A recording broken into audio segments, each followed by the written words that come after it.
the last two episodes of Loki. Now, the day that the last episode aired, they did announce uh, that Loki was renewed for season two, which makes a lot of sense because, like we had mentioned in a previous episode, that Tom Hiddleston did say that he was able to wear the Loki costume on his birthday. He was that he was lucky enough to get to play Loki on his birthday. So that makes sense. So they're already been filming season two. Uh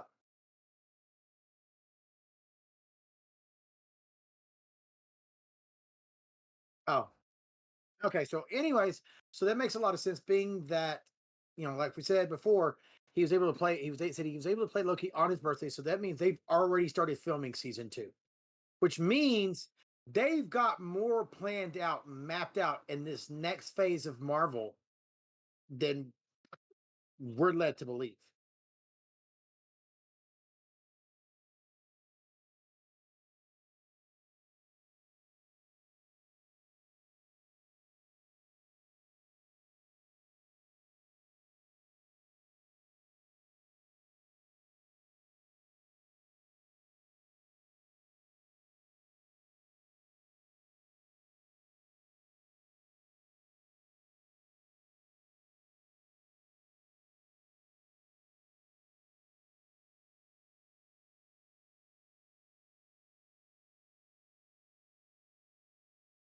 Yeah,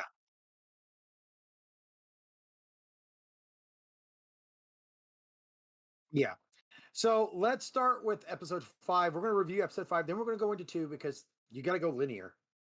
Um, so we got to go in, in order. We got to go in order. I mean, the show doesn't have. I mean, the show happens in linear time, but oh god, okay, fucking, they're playing. Yeah, I can hear you. Probably, it's probably your chat didn't hear you. I don't know. Twitch has been screwy here lately. God damn it! They're playing fucking sound alerts. They're playing Cartman's mom's a bitch. So I gotta wait. I have. I got.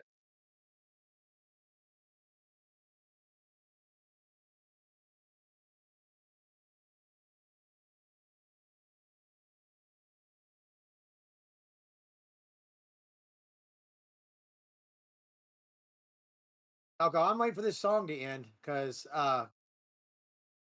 they're playing. I gotta turn my sound alerts off when I'm doing the podcast. Really, I should.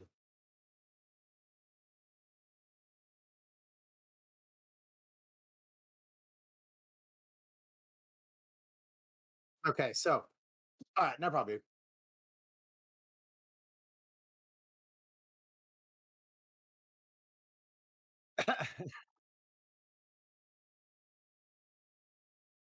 Discord. That's weird. Let me go to your stream real quick. Sorry guys, we're having a little bit of technical difficulties real quick. We're trying to get Rex audio working right.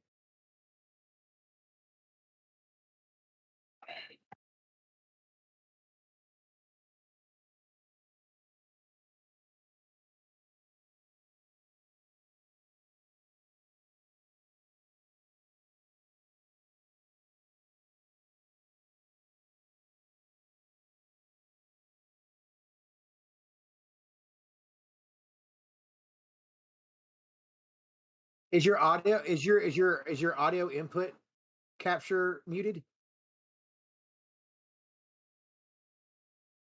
Nothing's muted.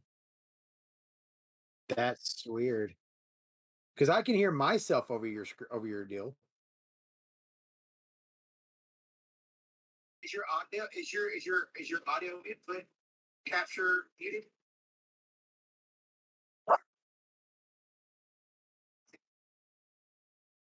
I stuff over your deal. Yeah. Go to your audio input capture settings. Make sure you have it on the right microphone.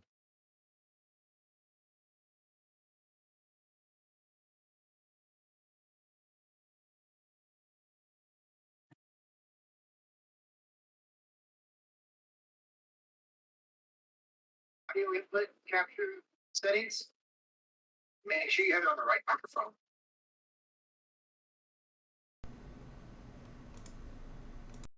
I don't know, dude. That's all I could think of. That's weird. That is weird. Huh. Can y'all hear me now? Is that better for everyone? I mean, can y'all hear me? Echo, echo, echo, echo, echo. That's what I'm waiting to see if they can hear it. Oh, Oh, they can hear you. They can hear you. there we go. There Yeah. you I don't know what happened with that. I had That's to add weird. an audio input, and I've always had the same. I guess I'm gonna have to remove this one. Uh, yeah, remove that. Everyone can still hear me. Everyone. Hello, hello, That's not the hello. point, Yeah, there Grounded. The we go. grounded point was his chat couldn't hear him. Yeah, On his screen. sorry guys for the technical difficulties. We are not professionals by any By any by stretch of the any imagination. yeah. So anyway, so let's get into Loki. Let's get into Loki now that we got everything up and going. So yeah, a lot happens in these last two episodes that we're going to get into. First thing off is we wake up in the void. With Loki wakes up in the void. So if you watched episode 4, there's an end credit scene. It's the only end credit scene in the series. Showing Loki waking up, and there's 3 different versions of Loki staring back at him. There's OG Loki, there's Kid Loki, actually 4 Lokis. There's Kid Loki, Alligator Loki, and what'd you call him? Boastful Loki. Boastful Loki. Classic Loki, Kid Loki, Alligator Loki, and Boastful Loki. Yes. So we go right back to that's where episode 5 starts out. Is we're being introduced to these characters, and we find out they're in a place called the Void. So when anything gets pruned or reset by these reset charges, this is where it goes. It's basically time's landfill. Basically, yes. And we find out that there's this thing there that is guarding it called Eliath. Not really guarding it, but basically like recycling everything. So okay, so kind of in a way. It's like Eliath is there as the garbage disposal, basically. Yeah, that's what I meant. Garbage disposal. Yeah, he because you're wondering if everything gets dumped there, why isn't there like billions and millions of things? Millions of stuff. Because Eliath eats the shit out of them, all of them, everything. He eats every. Eliath is a creature that eats energy and matter. So Eliath is this creature that everyone's afraid of, and so as soon as Loki wakes up, they're telling him, you're not dead yet, but if you don't come with us, you will be. And basically, they're telling him that's because Eliath's on his way, right? So whenever there's basically a drop in this area, Eliath comes along and eats it. So there's no more of anything left. Yeah. And so they trek, and we find that the Lokis have this little base like thing where they've been hiding out, and all they do is sit there and tell stories of their past triumphs and everything else. And before we get there, we find out like Kid Loki is king here, and Loki asks him, "How did you become king?" He said, "I killed Thor." Yeah. So which is just kind of a ooh moment. Oh, you killed. Oh, yeah, you killed Thor. Yeah. How shocking is that for this little kid to be like? Yeah, because classic Loki actually tells him, "You better watch your tongue with him because he's king here." And he's like, "Oh yeah, what makes him king?" And he turns around and he's like, "I killed Thor." Like, get out of my face, Yeah. And so they get to the little hidey hole, or that they've got a little hidden base. It's his underground, which when they're panning down, now this is something I found out from Rick yesterday. Yes. We talked about this yesterday. So they're panning down, and it's because this base, like the place they've got, is underground. You go through a hatch down a ladder, and you go into this base. As they're panning down, you see Mjolnir and then you see something underneath it jumping. Now, when I first saw this, I thought this was Ant-Man because, as far as that I knew at this point until yesterday, that the No. smallest character in the MCU was Ant-Man. Well, he is the No, smallest character, but so what you see is Throg, which is Thor Frog, Frog yeah, Thor, basically. Frog Thor. And then So on his canister actually has I can't remember the exact comment, but it's X something and X254 or whatever that number is. That's the comic number he came out in. oh, Um, Throg did. yeah, yeah. So his canister actually says X C 254. So comic 254, Thor comic 254, whatever it Yeah, was. I'm not saying it was 254. I don't want anyone to like beat me up over that. like But okay, right, Google. whatever number he came out, that's on his canister, and that's to represent what comic book he came out in. But it is Frog Thor trapped in a jar. Yeah. So and actually, Chris Hemsworth did the grunts Oh, and the lines. that would have been X 364. 360. Okay, right. So 364. That was on the jar. That is so it was X364 on the jar. That was the comic number that he came out in, and they've done that a lot with the characters like XB51 and Ravonna Renslayer. Her timekeeper number was X whatever because that's what comic book she came out in number. Yeah, So they've done that a lot. So just pointing that out. yeah. So Also, there, on the way there, we got to throw in the Thanos chopper. No, the Thanos yeah, I saw chopper that. Yeah, was in the That background. was something I saw that. And I was like, what is the deal with the Thanos chopper? So it's The all Thanos timelines. helicopter. Yeah. Okay, so in the comics, Thanos in one of the comics, Thanos actually has a helicopter, and that's what he flies around in. Yeah, yeah. It was the '60s, Yeah, drugs, all that. drugs. Yeah. So they actually That's right up there with a can of shark repellent spray. oh, the bat That shark shark repellent. repellent. Yes. Yeah. Yes. Okay, The so Thanos it's chopper. yeah. So there's a Thanos that and that actual it was a little bubble helicopter, kind of like the bat copter, That's a with 66 back and then copter. it actually said Thanos on the back of it in the comic. And so when they put that into the scene, you're like, yeah, that's hilarious. There were a lot of Easter eggs in the background of episode 5. Yeah, a lot of Easter eggs. A lot. Yes. So another Uh, one was the Avenger Tower with the yeah, letters which QENG on them, which spells Kang. And if you guys read the comics, Kang, Kang the Conqueror, is a major villain. player, Yeah, he's a major major. villain. Yeah, he does take over the Stark Tower in his timeline, and so that was a pretty cool nod to.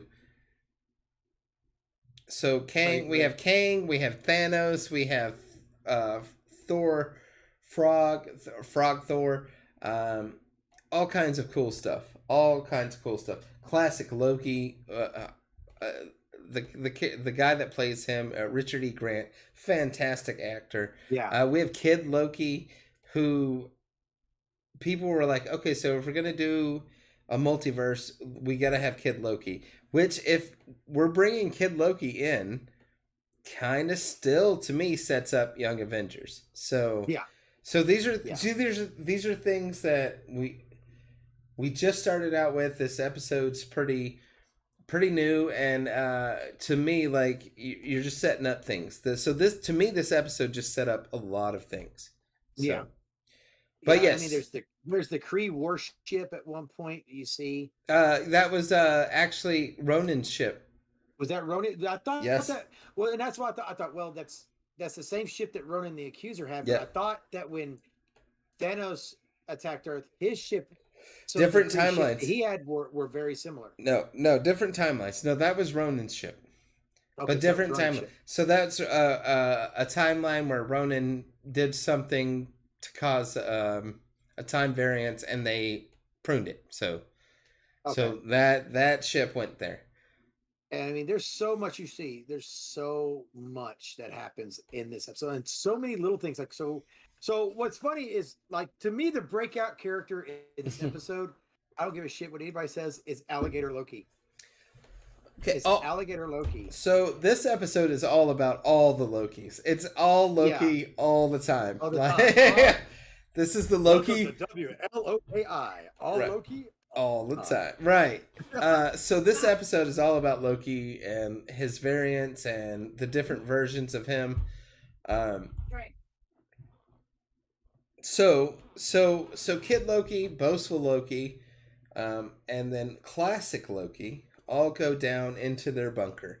This is a hidden bunker where they're hiding from Goliath and they're hiding from other things, Yeah. which you'll find out later in the episode. But Well, not too much later. Yeah. It doesn't take that long. But the conversation they have while they're down there is pretty telling about what's going to happen in Yeah. in the episode. So Well, except the part where, so one of my favorite scenes is they're talking about the things that they've done and how they ended up in the void, what got them to be pruned, yeah, what and causes their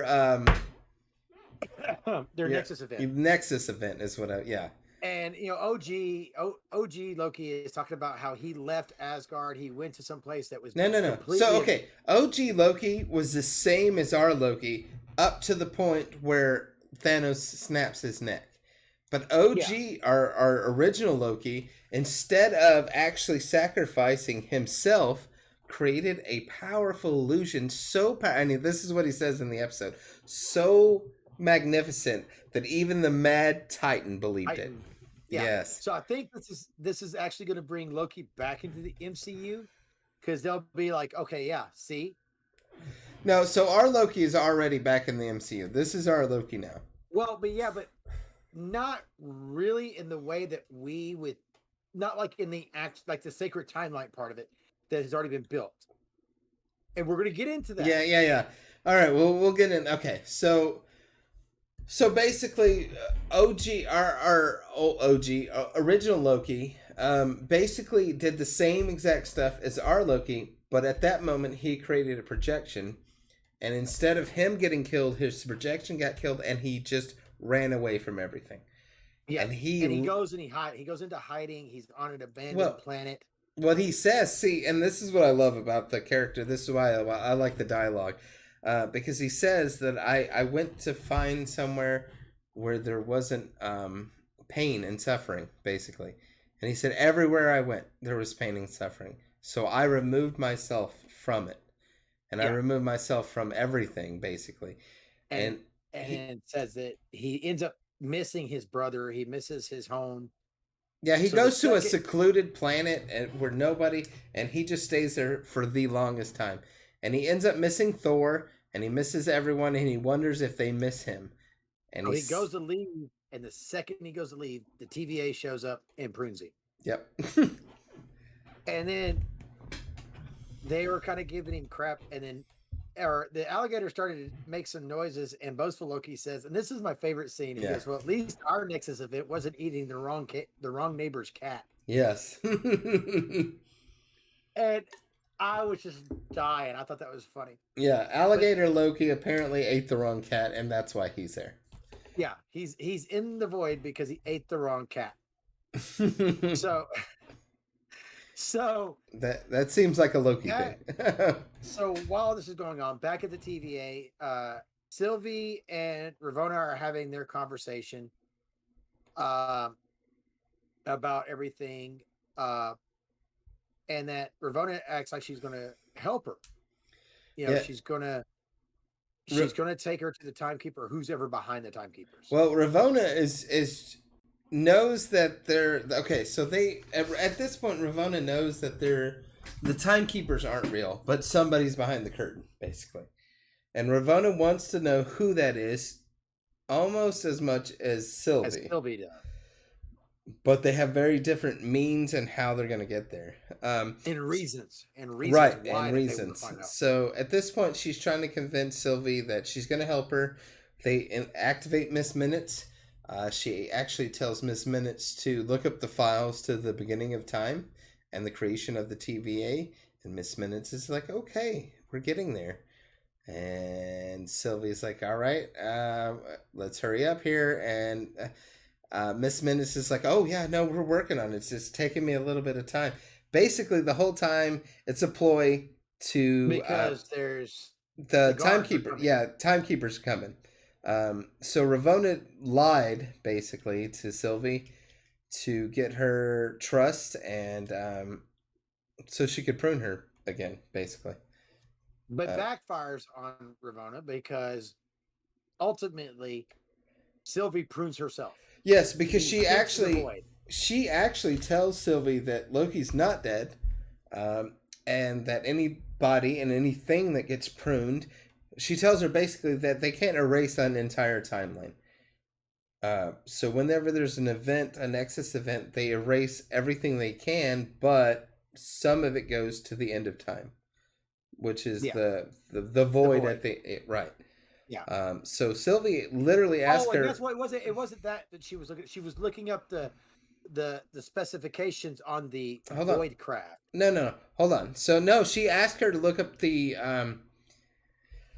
So okay, so we're jumping here. Okay, so she tells her that they can't prune everything, and things get sent to the void at the end of time. And Sylvie asks her what happens after the end of time. And she tells her, well, what we're told is that the timekeepers are building a utopia at the end of time. That's what we're doing. That's what they're. And she's like, so how do we get there? And she's like, well, there's no way to get there. And then Miss Minutes pops up and she's like, what about the experimental aircraft that Yeah, can travel all time and space?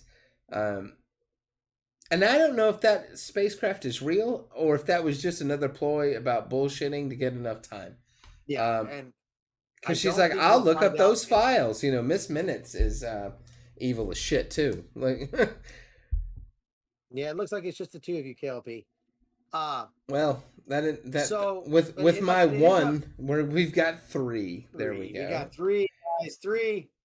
Yeah, that's all right. You make That's okay. so ends up uh Sylvie prunes herself to be sent to the void to go after Loki, but she steals a Tim pad at the same time.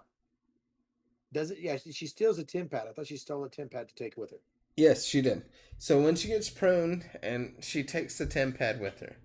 So she gets pruned, and immediately Eliath, the big cloud wolf creature, it comes after her because Eliath's job is to eat anything that comes into the void, Yeah, destroy it. Basically, he's a garbage compactor. That's why there's aren't millions of people in the void.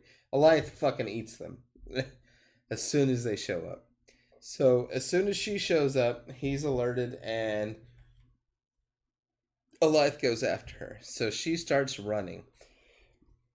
Now there's a moment where her and Eliath kind of collide, uh-huh. and there's a brief instant where she kind of like enchants him, but doesn't enchant. It's like a brief moment. Like they share like information, but she doesn't quite enchant him fully. Um, and then you see a little pizza car, a car with a little pizza on top, roll up. Yeah, yeah. This was a good part.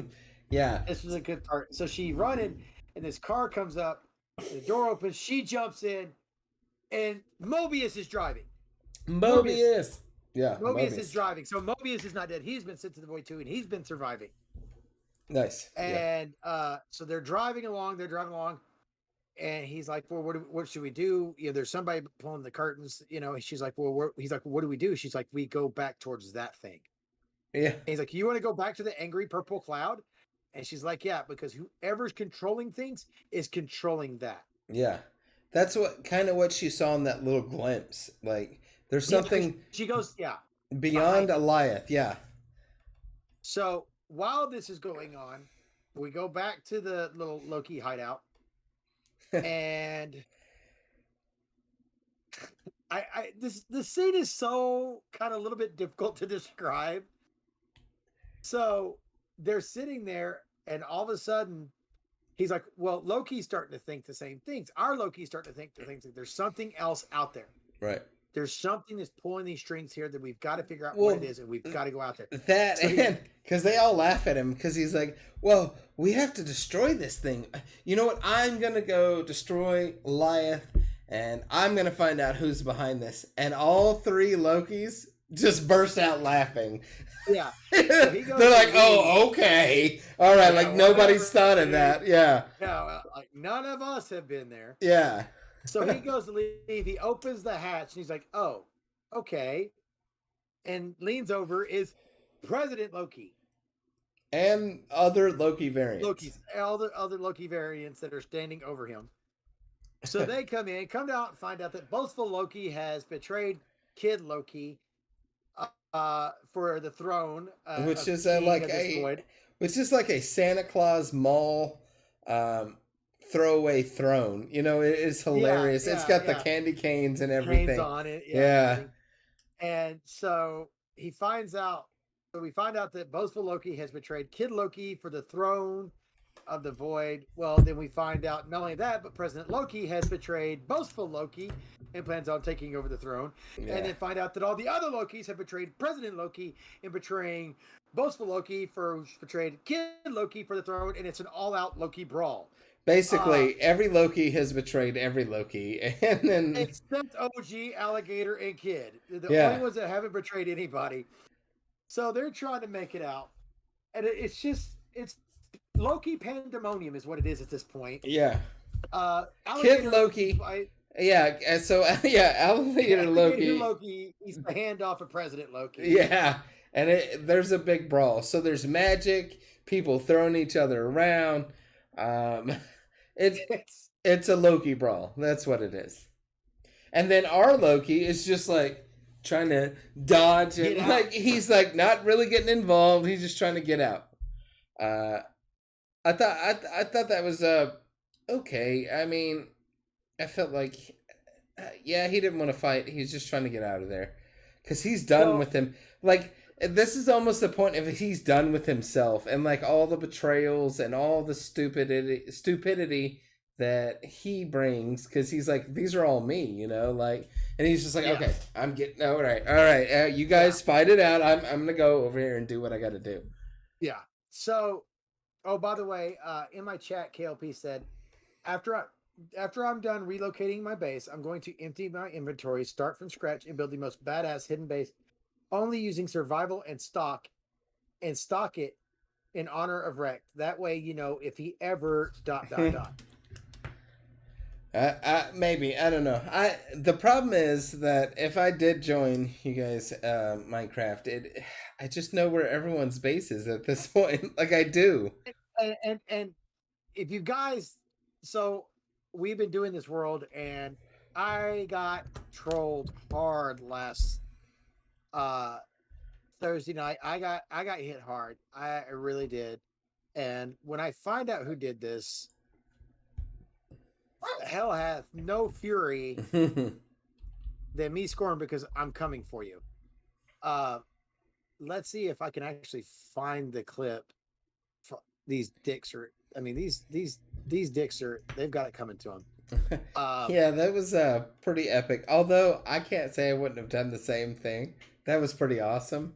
Not of course for you, but Yeah. No. Yeah. whoever did it is literally laughing in the corner right now like Yeah. They are laughing. They've been laughing. yeah. She said no pressure, but it will be to honor him, but it will be there. Well, that's So cool. That's cool. actually, let me see if Maybe I've one got day. I've got actually the clip pulled up. These dicks. So kind of so to kind of give a idea of what's happening here in this clip. Uh, I was being asked by somebody in the chat, "How do you cook in this game?" Because they're like, "I've never played Concraft. I didn't know you can cook. You can cook." I'm like, "Yeah, you can cook all Who kinds of stuff." asked you in chat? Yeah, ask me in chat. So Who? it was Karen the Jew bag. Oh. Oh, So okay. she was asking me, so and Zen was in the realm, and we were talking back and forth.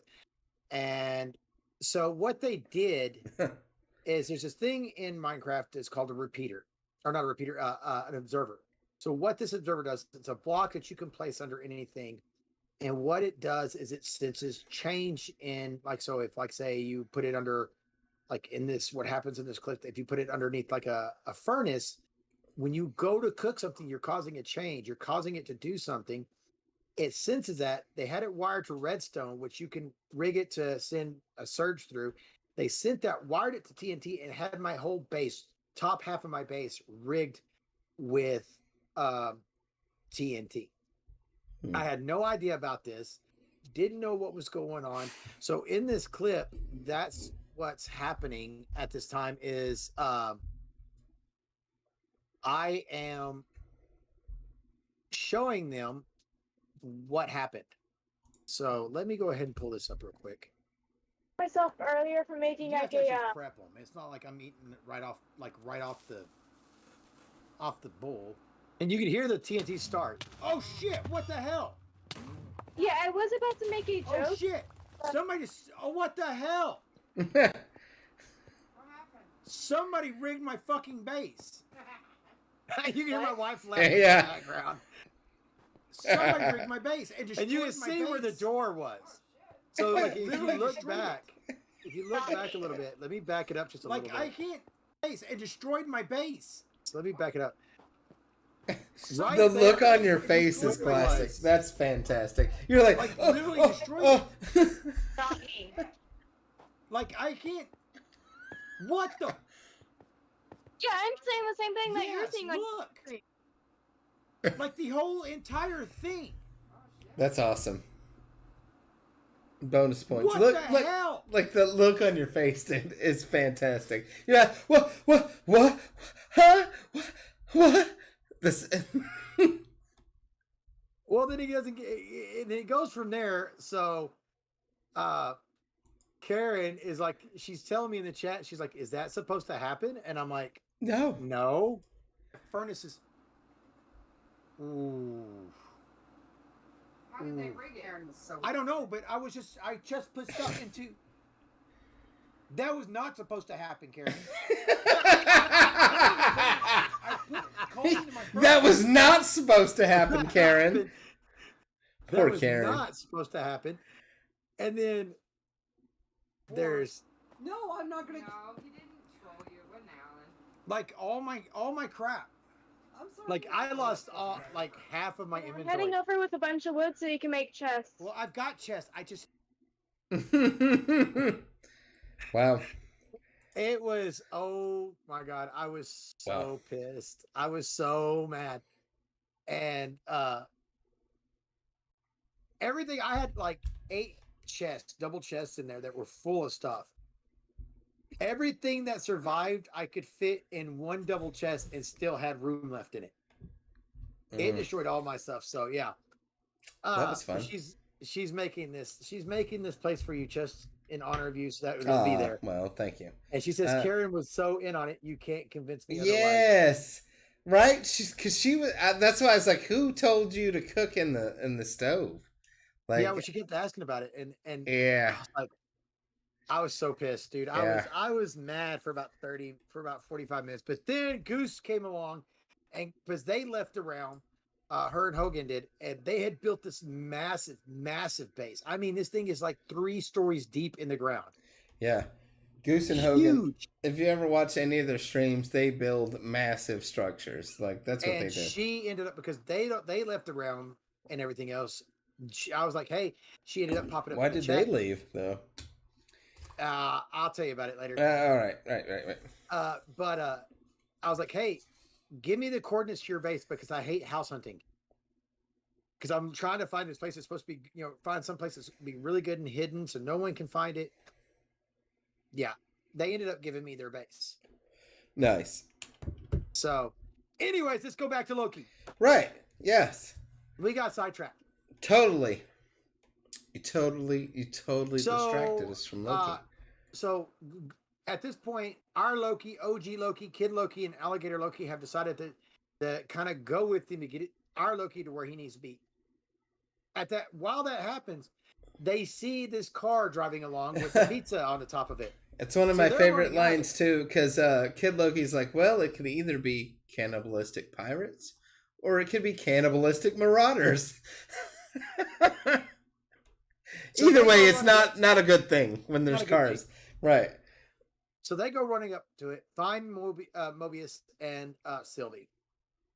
And Sylvie reveals her plan that what they're going to do is whoever's controlling the strings, who's ever pulling the strings and controlling everything, is controlling Eliath and is behind Eliath. So what she plans on doing is she's going to enchant Eliath to get him to move because she's like, I can because I've seen he's a living thing. We're going to get him so that way he'll open up so we can get to whoever is controlling everything. Because when she slightly, her and Eliath slightly touched each other earlier in the episode, and she like had a little flash of what he knew. Yeah. So she's her job, her goal is to enchant Eliath and figure out what else he knows, and how, what's further behind Eliath, because Eliath is the guard dog, basically. So they decide to go after him. And he goes, well, what's the plan? She's like, well, we're going to go up there and we're going to get him to come to us and I'm going to enchant him, but I'm going to need time. She's like, well, what happens if what do we do if it doesn't work right away? She goes, we're going to need a distraction. So Loki runs out there. Well, first of all, Kid Loki and OG Loki. Right, hold on. We're getting there. Kid Loki and OG Loki tell them that we'll get you to Eliath, but that's all we're going to do. We're not going to attack Eliath, because they actually go to attack Eliath, and then a ship drops in, like a naval warship from the 80s. And actually, if you guys know and you pay attention, this is actually the ship from the Philadelphia experiment. If you guys, you can look that up on your own, the Philadelphia experiment and the warship and whatever happened to it. Some say that it just disappeared briefly. So the Navy was testing these Star Trek Klingon cloaking device, basically, on naval warships. This is the Philadelphia experiment. He said you can look this up on your own. The ship that lands in the void is actually it has the same name of that ship, and that's what that ship is. So basically, that ship lands in there while Loki's like, we're going to kill this thing. And they start firing their war guns, the big cannons and stuff at Eliath. And Eliath just wipes it clean. Like all of them. It kills everything in an instant. And Loki's like, oh, well, shit. Maybe this isn't a good idea. Yeah.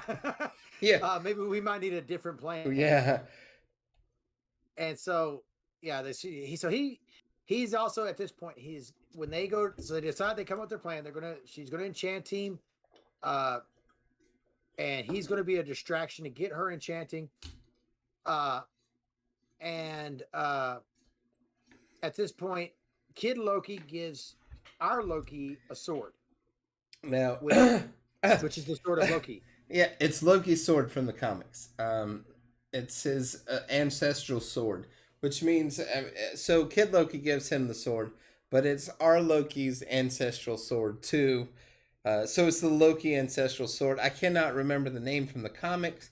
It's a powerful sword. It's pretty cool that they brought that into the series, and I'm glad they did that. So at this point, Kid Loki walks away along with old Loki, because they're like, we've done everything. We've gotten you here. Here, there's Eliath. Goodbye. But before that, actually, you skipped a whole scene where Mobius is talking to original Loki and Kid Loki and Alligator Loki, and he's like, I've never seen Alligator Loki. Like I don't remember ever pruning him. It's a running joke through the whole episode. Yeah, he's well, like, really, it's a thing here. he tells him, he's like, I don't remember ever pruning any alligator Loki. And he's like, are you sure he's even a Loki? And he's like, you know what? Even if he's not a Loki, or he is a Loki, maybe that's the thing. It's always a game within a game, and that's what he tells him. The sword's name is Leviathan. Yes. Okay. And so it's Loki's sword from the comics, which is super cool. he's able to summon that sword at will. At least Kid Loki is, and apparently, our Loki will be able to do it from now on. But Yeah. that's his sword he uses throughout the comics. So yeah, So that's a cool little Easter egg, a little thing. Like it wasn't as like magnanimous in the episode, but if you read comics, it's pretty cool. It's pretty cool that they gave him his sword. So yeah. Loki's becoming more powerful is basically what we're seeing here. Because he's He is. just been terrible this whole time.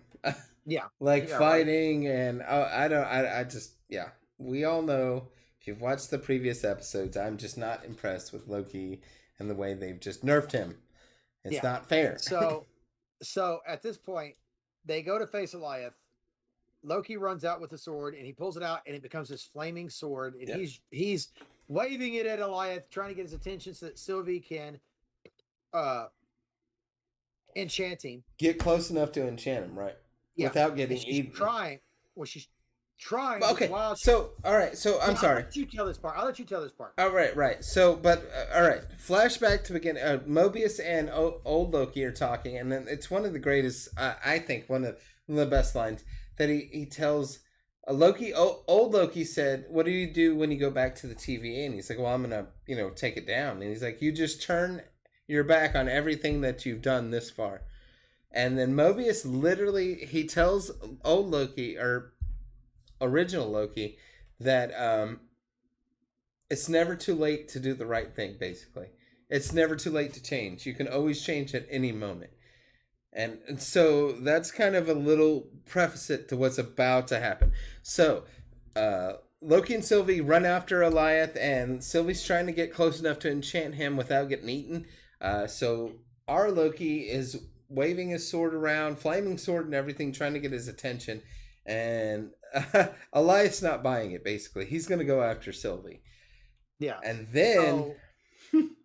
yeah, this is one of the best scenes. Oh, this is the best scene. Richard E. Grant, who plays OG original Loki, you see him, and he's just like glowing hands and everything, building an exact with magic, his magic, because he tells them that swords are meaningless compared to the magic that Loki's have. Basically, that's one of the scenes we kind of skipped over to.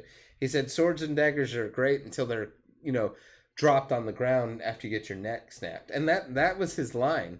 And that's basically what happened to Loki when he died from Thanos.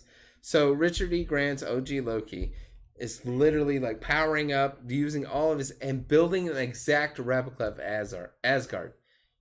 His version of Asgard, because it's a little different from what we've seen, but that's his version.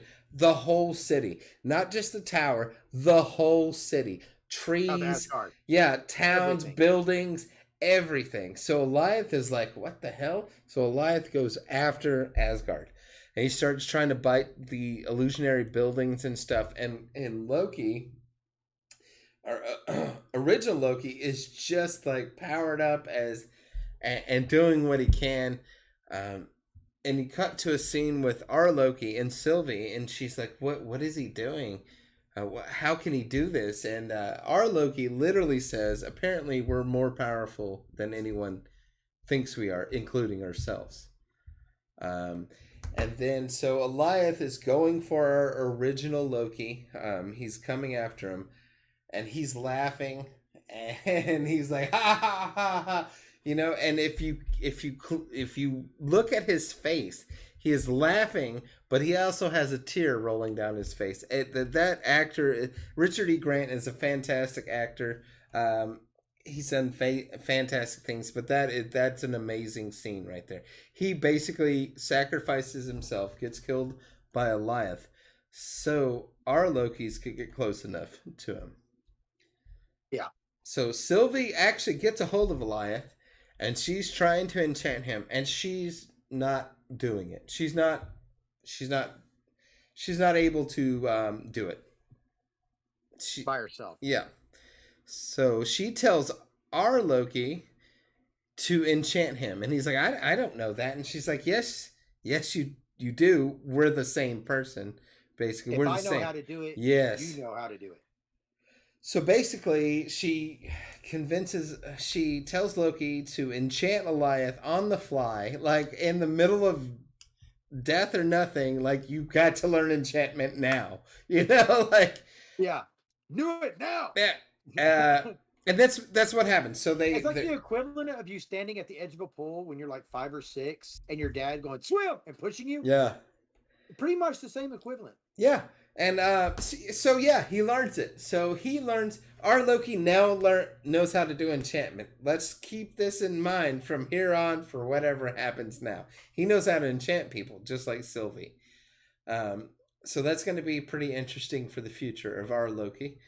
Yeah. So they enchant Goliath. Basically, the only way to stop Goliath, because he can eat all time and energy and all that, is to mentally enchant him, right? Like, that's the only way to stop Goliath, is mentally. And that's what they do. They enchant Goliath. Basically, Goliath breaks up and opens up to a citadel. Behind him.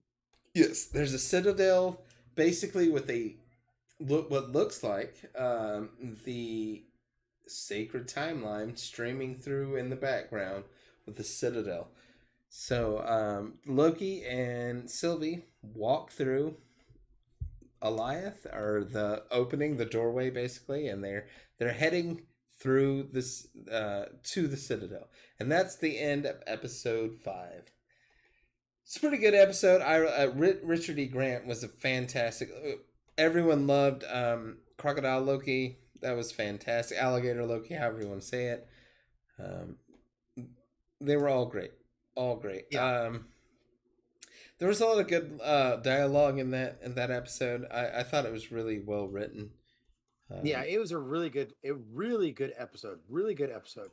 Now I've got something loaded that I want to show, because this is how, and this plays really big into the series. It's so every Marvel movie, show, episode art starts out with the Marvel Studios opening.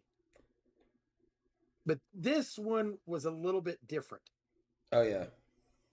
Yeah. And well, and more than just a little bit different, way different. And I've got it pulled up. Yeah. It pulled a lot of stuff from basically what it set up was the different timelines and how they interact and react with each other, and how they just repeat themselves. So the Big Bang just starts. Our universe eventually will die off and then create another Big Bang, which will be the same universe but a tiny little bit different, and that's the cycle, basically. Yeah. But I've got this pulled up. I've got this pulled up. So we're going to go ahead and we're going to show up. We're going to show. Do it. We're going to show this little difference. Now, this is a little bit different than what most of them would start out as. But I'm going to show you and see if you can see the difference. That's how you punish. Nah, you wouldn't have heard of me. Let me put you on hold. Dance off, bro. He's a friend from work. Dance off, bro. Yeah, I know. It's a friend from work. I can do this all day. Yeah, I know.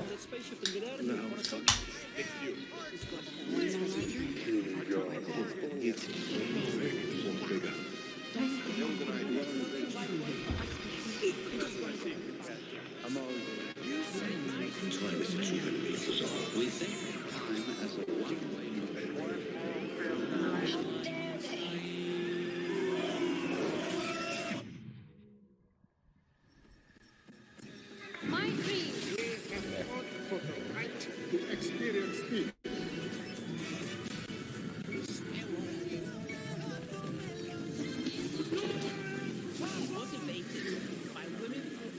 What is grief if not love persevering?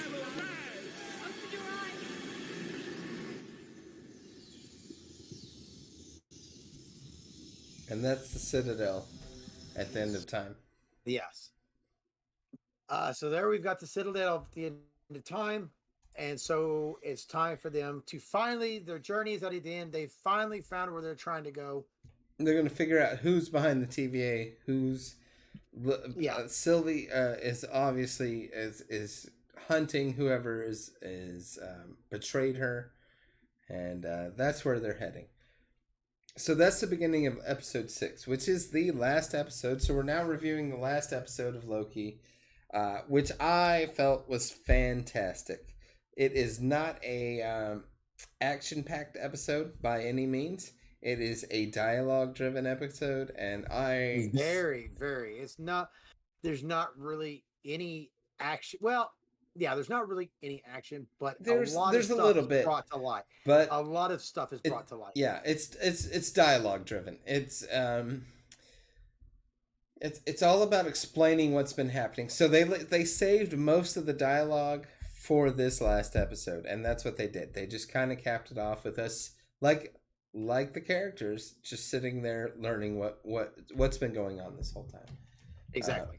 So they start off the episode. That's how the episode starts, and it's really just it shows you how the timeline just keeps repeating itself. Basically, that's the main thing about that that opening. That once it ends, it repeats itself with the Big Bang again. You know, and different universes, different timelines. They all have that. They all repeat themselves slightly differently, but they repeat themselves. Yeah.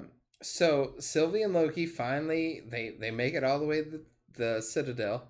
They get to the doorway, and they're like, yeah. Well, hold on. They're like, oh, so we kick it in, or what are we gonna do here? And they're like, well, basically, we'll kick it in if we have to, and the door just opens. I thought that was kind of cool because they were like, okay, well, how do we open this door? And it just opens, basically. It just opens up. And inside waiting for him is Miss Minutes. Miss Minutes. Oh, evil. Voiced by the very talented Tara Strong. Yes. Very, very... I love the actress that plays Miss Minutes. Miss Minutes herself is a character to watch out for because she is not good. She is not a good entity. So Miss Minutes meets them and basically tells them, okay, you made it this far. This is awesome. He's waiting for you. And he's waiting for you. But before you get there, let me just tell you that if you want to end this right now, we can give you everything that you've ever wanted. He's like, you wanna take New York? It's yours. You want the throne of Asgard? It's yours. Yeah, she tells Loki. You want to kill Thanos? Done. She tells Loki he can beat the Avengers. He can get all the Infinity Stones in the Gauntlet. He can kill Thanos. He can take the throne of Asgard. And he can have Sylvie join him if he wanted to. If he just stops right now. Because the gentleman waiting for them will make it all happen. And make it to where nobody's it's the way it was supposed to happen. Yeah. So whoever's behind this can make pretty much anything happen. Anything at all happen. That's pretty crazy to think about the power that, that's ridiculous. So that's the offer Miss Minutes gives them, and they're both like, fuck you. Yeah, basically, screw you, get the fuck out of my face. And she's like, okay. So they go in and they go further into the Citadel. Now, personally, what I thought would have been cool at this point would be if they had, because they did this for Luke in the last episode of The Mandalorian, would be a digitally imposed Stan Lee behind the door. Because, Stan created a good 70-80% of the Marvel Universe. Yes. He created it. So what better person to be pulling the strings of the Marvel Universe than Stan himself? Now, this actually happened one time back in the 90s during the Spider-Man the Animated Series run, where Spider-Man was traveling to different multiverses thanks to Madam Web, which would have been another good character to have in this, was Madam Web. Well, that doesn't mean, because the Spider-Man movie's coming out too. Madam Web may still be, because we're dealing with the multiverse now. Yes. And all this next phase is going to be dealing with multiverse, the multiverse, which means that the the villain is going to be a part of every multiverse, which is we're getting there. We're getting there in the Or be able episode. to travel between the two, between all of the multiverses. Yes. Yeah. And Madam Web was able to do that. And in fact, like I said, in one of the episodes of Spider-Man the animated series, Peter travels. He travels to these different multiverses, and one of them he travels with goes to Stan is there, and he travels around New York, taking Stan out web slinking. And importantly, it's at a point in Stan's career where he hasn't created Spider-Man yet. Ah, nice. And Nice. so It would have could been cool. done. Yeah, it would have been It would cool have been really to cool be if they'd open the for doors. Stan Lee to be the one who remains, which in the Yeah. comic books, the one who remains is the guy who's in the Citadel at the end of time who created the TVA. Yeah. That's who He Who Remains is. That's the name of the character, He Who Remains.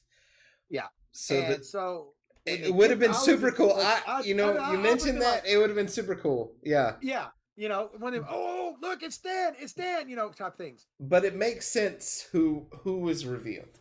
It Yeah. really does. So this guy gets revealed, and really you don't know who he is quite yet. Actually, you do if you pay attention.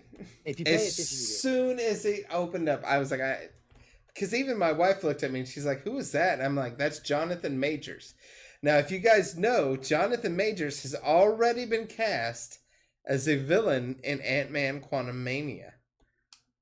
And the villain, the name of Kang the Conqueror. Kang the Conqueror is a time-traveling badass, basically. He's a vicious, bloodthirsty, crazy, super smart. So Kang's timeline. Kang's original name is Nathaniel Richards. Also, once again, if you read the comics, Richards will ring a name because of Reed Richards, who is Mr. Fantastic. Nathaniel Richards is related to Reed Richards. And so you already established how smart Nathaniel Richards is. Nathaniel Richards becomes Kang because of... He discovers that there are multiverses, and he discovers how to travel between them. And then he takes over, basically. Jonathan Majors, who plays Kang the Conqueror, is not named as Kang the Conqueror in this episode. He is He Who Remains. He's actually wearing the robes of Immortus, which is a version of Kang the Conqueror. This is where timelines and stuff get crazy. Immortus is like the final form of Kang the Conqueror. He's lived every lifetime, has done everything, and knows exactly what's going to happen. His name is actually Immortus because he's literally immortal. Because he's lived so long, he knows exactly what to dodge, when to dodge it, who's going to do what, and that's why. So He Who Remains and Immortus are kind of like merged into a character at this point. And that's who this version Jonathan Majors is playing. And I thought he did great. He was way over the top, and he really was way over the top because he was borderline psychotic. Yes, but if you think about it, if you've lived a million years and you know exactly what's going to happen, how would you react? And spent all that time alone. Yes, alone and afraid. Alone and afraid, because he literally says he's afraid the whole time. Yeah. He's been afraid the whole time. So you find out about this character, He Who Remains, that there was a version of him on Earth that discovered the multiverse. Nathaniel Richards. Yeah. Right. So he's telling the story of Nathaniel Richards and Kang, basically. And so all the other variants of Nathaniel Richards start communicating with each other and start sharing with each other their technology, their knowledge, their stuff like that. They start sharing this with all each other. But he says, but not all of us were good. Yes. And so there's this, as he calls it, the multiversal war. And so what he ended up doing was he ended up separating his timeline, which is our timeline. But what he had to do was weaponize Alioth. Alioth was a creature that already eats energy and matter already, and weaponize that to defeat all the other Kangs. He literally had to take... In the comics, Kang is only scared of one thing, and that's Alioth. And that's in the comics.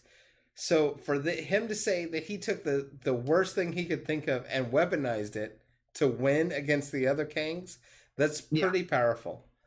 That was that's like a wow moment for So Marvel he fans. is, Like yeah. wow, So he is wow. taking the timeline, the sacred timeline, which is our timeline in the MCU, and separated and locked it away from all the other multiverses.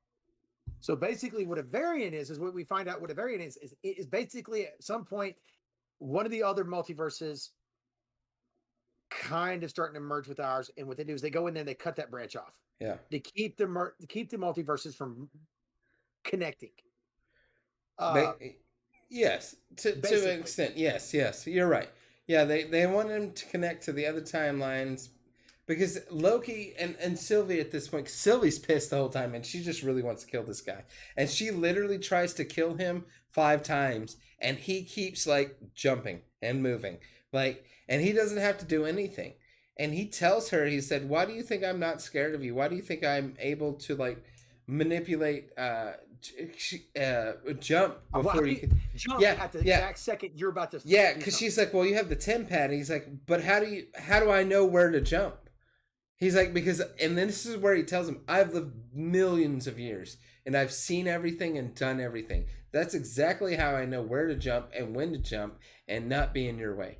I know everything that's going to happen. Yeah, that's So wow. That's, I mean, like, so, and she tries like 3 or 4 more times after that, and he just you know, like they sit down and they talk, and he basically tells them the reason he's let them get so far, that he's allowed them to find the Citadel. he He's said, allowed them to I've enchant paved the Goliath. road.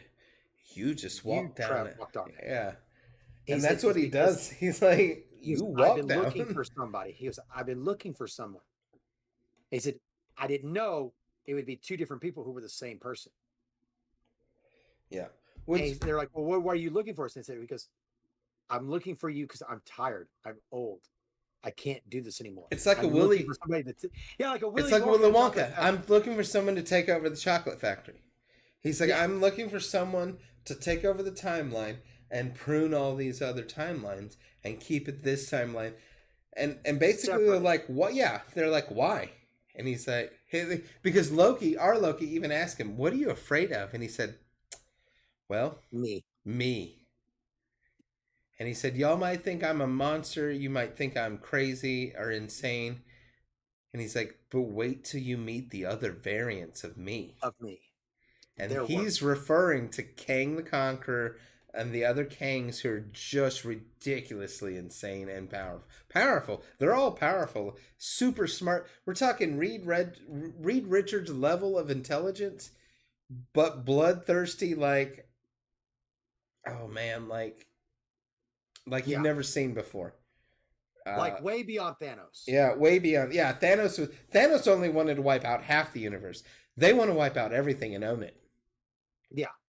That level of I don't give a fuck who you are and I don't give a shit. I'm gonna wipe you out and take over. And just the level of Mr. Fantastic's intelligence to be able to do that, like, so you're thinking 27 moves ahead of everybody, you know, just ridiculous amounts of power. Yeah. So he gives them a choice. He's like, you can kill me or you can take over. But if you kill me, you're opening the doorway. And at that point, the second he says that, you hear this noise and he stops what he's doing. And he's like, we've reached the threshold. She's like, what do you mean? And Sylvie goes, what do you mean the threshold? And he goes, remember when I told you I knew everything?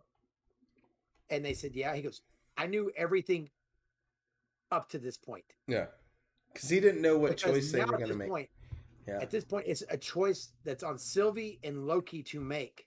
And he doesn't know which way it's going to go. So he doesn't know if Loki's going to get up and slit his throat or Sylvie or whatever. Or what's going to happen. And he has no idea what's going to happen. He actually takes off his time pad too. So he's like, like, I can't, like, showing them, I'm not going to jump anymore. The choice is completely yours. Yeah. So while this is going on, we've skipped something, and that's back at the TVA. Mobius has made it back because in the last episode, that's something else. Sylvie gave Mobius the TIM pad that she had stolen from Ravonna. So he goes back to the TVA. And this is all kind of nasty or fogged up a little bit. So he goes back to the TVA and he confronts Ravonna. And he goes to fight her and she kicks his ass. And actually, okay, before that, because Miss Minute shows up right before that and tells Ravonna, she's like I found the files you were looking for, and Ravonna's looking at him and she's like, this isn't what I asked for, and she's like, well, he thought this would be better, you would be better served by this information. So basically alluding who, and then Miss Minutes disappears, and so kind of like you'll see. Yeah. So what I think is, so Ravonna in the comics obviously is the big love interest of Kang. I think Kang sent her back to a version of himself earlier before he becomes Immortus and Kang and all that. Mm-hmm. And I think he sends her to help him become Kang or try and stop him from becoming King. I don't know that he knows at this point, you know? Yeah. But he literally... So he basically what he tells them is y'all could take over and you can keep the timeline the way it is, or you can kill me and all this bad shit's going to happen. There's going to be an eternity or a timeline war, and we're going to end up right back where we are right now. Yeah, he's like, you think I'm bad? Try facing millions and more just like me that are even worse. Yeah, and then, but basically he tells them no matter what you do, if you don't take over, we're going to end up right back here. The same way. You and her, like, fighting each other, like, we're going to be right back here talking to each other the same way. A version of me is going to take over the timeline, separated, basically repeating itself. That's what the whole beginning of the episode was. One thing, like, the universe stops, Big Bang happens, resets itself slightly differently, but we'll be right back here because that's what's gonna happen. Except in this timeline, there will be enough mashed potatoes to go around for everybody. There will be. There will be enough mashed potatoes. That happened. That happened. A little inside joke with me and Rick that happened yesterday. We went out to eat, and there will be plenty of black sheep and cows on the side of the road. Yeah. It'll be a black sheep. It'll be a black sheep this time instead of a black cow. It was whatever. Yeah. We'll get into that later. So, anyways, right, in different timelines, it would have been opposite for each other. We'd been arguing. Yeah. So, anyways, it was a goat. It was a goat, man. It's a black dog, man. And the dog and the goat. See that black chicken? No. Yeah. Did you see the size of that chicken? So, anyways, so Mobius confronts her, and she calls in the guards, and he's like, "Oh yeah, they're not coming." And she's like, "Why?" She goes, "Oh yeah, I forgot to tell you." And he pulls this pin out that has some writing on it. You really can't see what the writing is on it. And you find the big female time guard at a school, B-52. She's running with these other guys, and they're hunting her down. She runs into an office, 52, something like that. Yeah, they run into an office, and she's trying to calm him down. She's like, "Look, you're about to realize while I'm doing this." All of a sudden, a Ravonna in a version of Ravonna. Or a version of Ravonna, like in a dress and like she's a teacher or something, comes out. She's like, "What are y'all doing in my school?" Apparently, she's a principal of the school. The guards now realize they're all variants. They're now realizing what's going on. So we cut back to what's going on in Kang's and He Who Remains Citadel. And Loki, he said, "Now the choice is yours, and you must act." Right. And Sylvie jumps up, and Loki gets in the way. He's like, "Look." He's like, "Look, what if he's telling the truth? You know, what if we do this and we screw up? Yeah. What if we kill him and we mess everything up?" And she's like, "You cannot honestly believe that what he's telling is the truth. He's a liar." He's like, yeah, but what if this is the one thing he's telling the truth? He's like, look, I am the god of lies. Yeah. Yeah. I know when I see a liar, and this guy is not lying. He is truly afraid. Right. Like he's crazy. He's batshit crazy, but he's not a liar, you know? Yeah, he's not lying about this. He may have lied about plenty of other things, but he's not lying about this. Right. So, which ends up in turn causes Sylvie and Loki to fight. So they fight. She ends up, I guess she grabs the. They have a He pretty Who Remains. intense fight, right? Really intense fight. Really intense fight. It's the only time where Loki whiffs on a fight the whole time. That I'm like, I get why he's not fighting to his full potential. But the most impressive thing Loki does is that she's just about to kill him, and Loki zips right in front of her with her sword on his neck, and he blinks right in front of her with his magic. Yeah. And I was like, "Oh, that's the Loki I've been waiting to see." Yeah. That's how powerful Loki is. And he's trying to calm her down. She ends up turning him, like she ends up swapping places with him. Like say they turn, and you realize that she's not turning to, like, okay, I get what you're saying and everything else. Hold on. You're missing the most important part, though. They have a moment. They have a moment with each other because he tells her, he finally gets to finish kind of his speech he was trying to tell her before he got, pruned. He's And like, he tells her, I don't, basically, I love you. He said, I don't care about anything else, but I want you to be safe.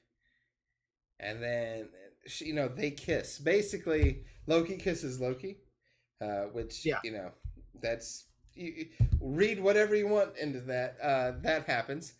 And so they have that moment because all of us were wondering the whole time, just fucking kiss her already. Yeah, Tell her you love her and kiss her. And that happens. So, and then they're in this deathlock fight with each other. Yeah.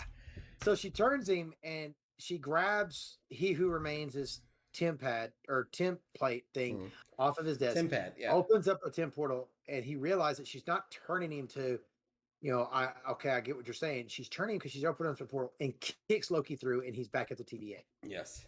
Once it closes, she turns around, throws the desk out of the way because there's this desk there. She throws it out of the way, walks up to He Who Remains, and stabs him, kills him. While all this is going on, if you watch in the background, the timeline is branching. Oh yeah, there's it's like lightning bolts all over the place. It's crazy. The best part about that is that when she stabs him and he knows he's going to die, he looks at her and says, "I'll see you in a minute." I'll see you soon. Yeah. Which means we're gonna be right back here again. Like she made that choice. That's the choice she made. So he's foreshadowing. There's gonna be a time war. Kangs are gonna show up out of nowhere and fight each other for dominance. That's what's gonna happen. Yeah. So then it cuts back to Loki at the TVA. The place is shaking. There's people running around everywhere. He has a moment where he's all heartbroken and he just oh my god! Like if he'd have gave up, nobody would have been mad at him, Yeah. But he has a moments where he shakes himself loose and he's like, we still have a chance to make this right. So he goes running. He goes running through the TVA. And then at this point, I thought, okay, what he's doing is he's going to grab he's going to grab the time stone. He's going to go grab one of the many time stones that's in that desk clerk's desk. He's going to go back. He's going to use the time stone and set time backwards because he knows that Sylvie's killed him. Yeah. And so he at this point you see, so all throughout the series you see the screen that the time guardians and everything and agents have been watching when it shows all these different branches. The TVA agents have been showing these branches where they go prune. Was showing the branches and there's these whole bunch of them. And at one point, Mobius is standing there with B-52, B-51, B-52, or whatever her name is. And he's like, "There's 67 branches. What does he expect us to do?" Yeah. And so Loki comes running up. He's like, Mobius, we need to go back. I think I've made a mistake. He's like, "Okay, calm down." Mobius looks at him and goes, "Okay, who are you?" Yes. And he goes, what? He goes, are you from accounting? Are you in logistics? Right. Who are you? Obviously, you're an agent, but who are you? Yeah. You look, and the Citadel's off a little bit, or the TVA is off a little bit. Loki has been thrown into a different multiverse. Yes. He's been thrown into one of the 67 branches that have been made. Yeah. And that's where it ends. And then it goes through the credits. It goes to and then all of a sudden it goes to the last. This is the only other cuts, post-credit scene in the series, is you see a file locked down, thrown down with Loki's picture on it. It opens so up. Loki looks at where the three. Okay, so you missed that point though. So Instead of Loki three looks at timekeepers, there's one. Where's one, and it's Kang, and it's Kang in his comic book costume, not Immortus. Kang the Conqueror's costume, the classic with the. And it's just him. So it looks like he got thrown into a timeline where Kang didn't make up this whole story about timekeeping. It was just Kang. I took over. This is what needs to happen. So that's what appears to be where Loki's at right now. Yeah. So we go through the credits. It shows the in credit scene and a file thrown down. It file opens up and a stamp gets it. It says Loki will return in season 2. Yes. So we've, like I said earlier in the very beginning of the podcast, it has been confirmed. It was confirmed that episode or that day that Loki had been. It's been confirmed that Loki has been renewed for a second season. Now, we talked about this. Now, really, there's only one series out of these Marvel MCU series that have been made that only one of them you really can't do a second season to, and that's WandaVision.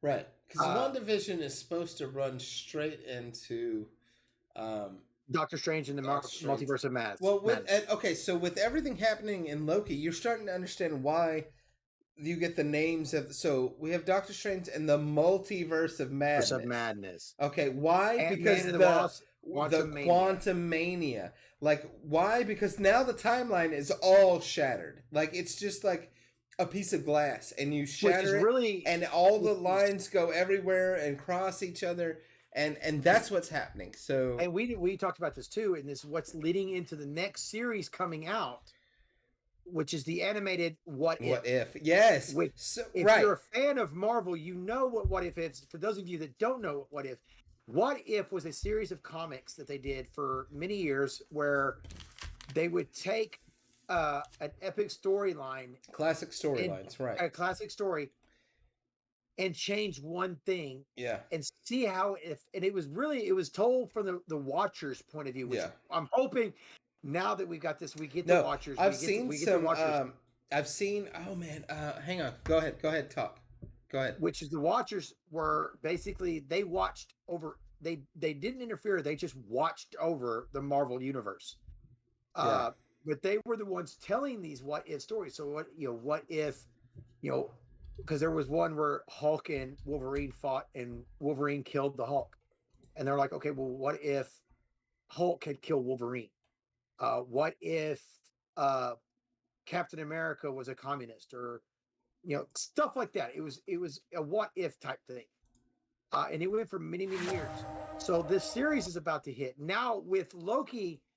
And Loki with the sacred timeline branching, this is going to lead into what ifs, because that's what each one of those branches are. What if this happened instead of this? Yeah. What if? So we're getting and 3 of the stories that we have confirmed it's going to happen is what if Peggy Carter had gotten the super soldier serum and become Captain Britain. What if T'Challa, who is Black Panther, was kidnapped instead of Peter Quill and became Star-Lord? And the Marvel Zombies, which is one of my favorite Marvel story arcs that came out in more recent years, is the Marvel Zombies. But this will be Winter Soldier versus the Marvel Zombies. Oh, I gotta click on it. Oh my goodness, is it working? It's there. Okay, there we go. All right. Okay. All right, so this is the exclusive first look at What If Disney. Space. Time. Reality.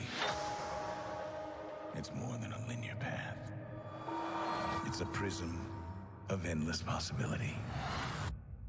that doesn't sound ominous at all. And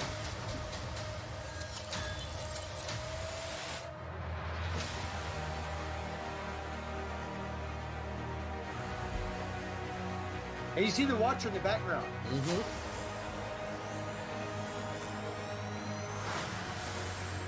I was promised an army. Peggy? You have a super soldier.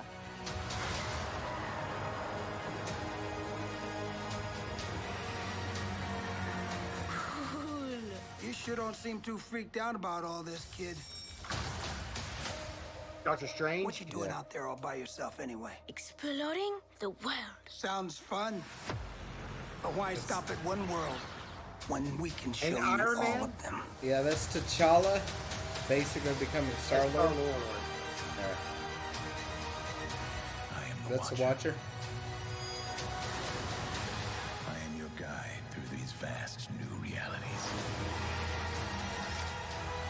Follow me and dare to face the unknown.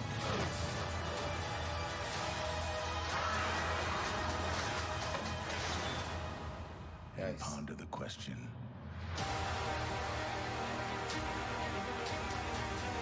What if? Give me the tour.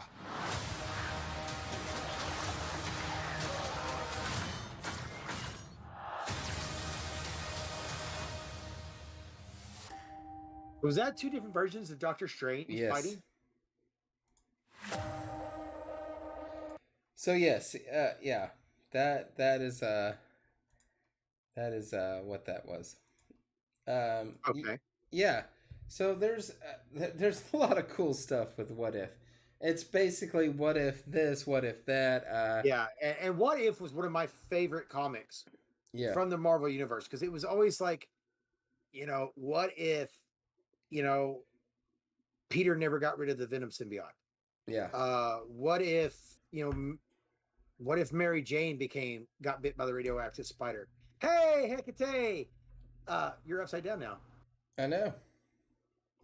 That's weird. Go ahead. Anyways, it was like one detail changed. Yeah. And like we just seen from the trailer, we've got what if Peggy Carter had taken the super soldier serum. That's such a tongue twister for me, and became Captain Britain. What if T'Challa was taken by the guard, and became Star-Lord in the Guardian of the Galaxy?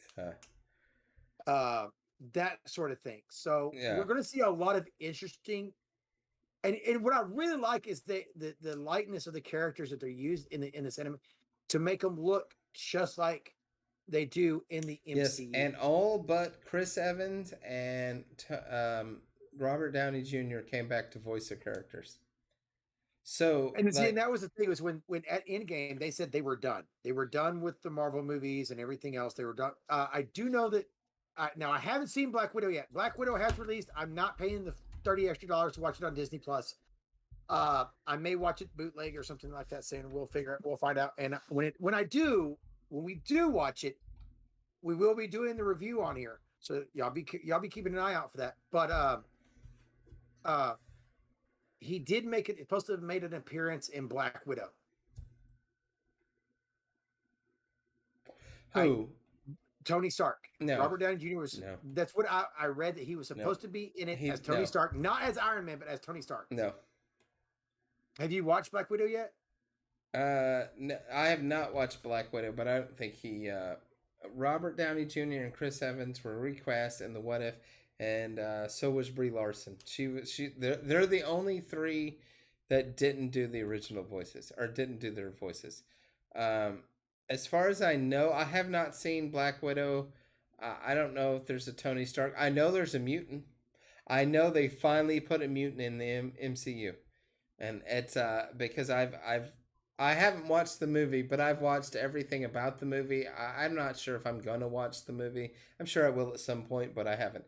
But there's a mutant, and it's Ursa Major, which is the bear, which is a Russian mutant. Okay. But he's an actual mutant. So go So ahead. Robert Downey Jr. did come back during filming to play a Black Widow to play Tony Stark. Mm. He had a scene.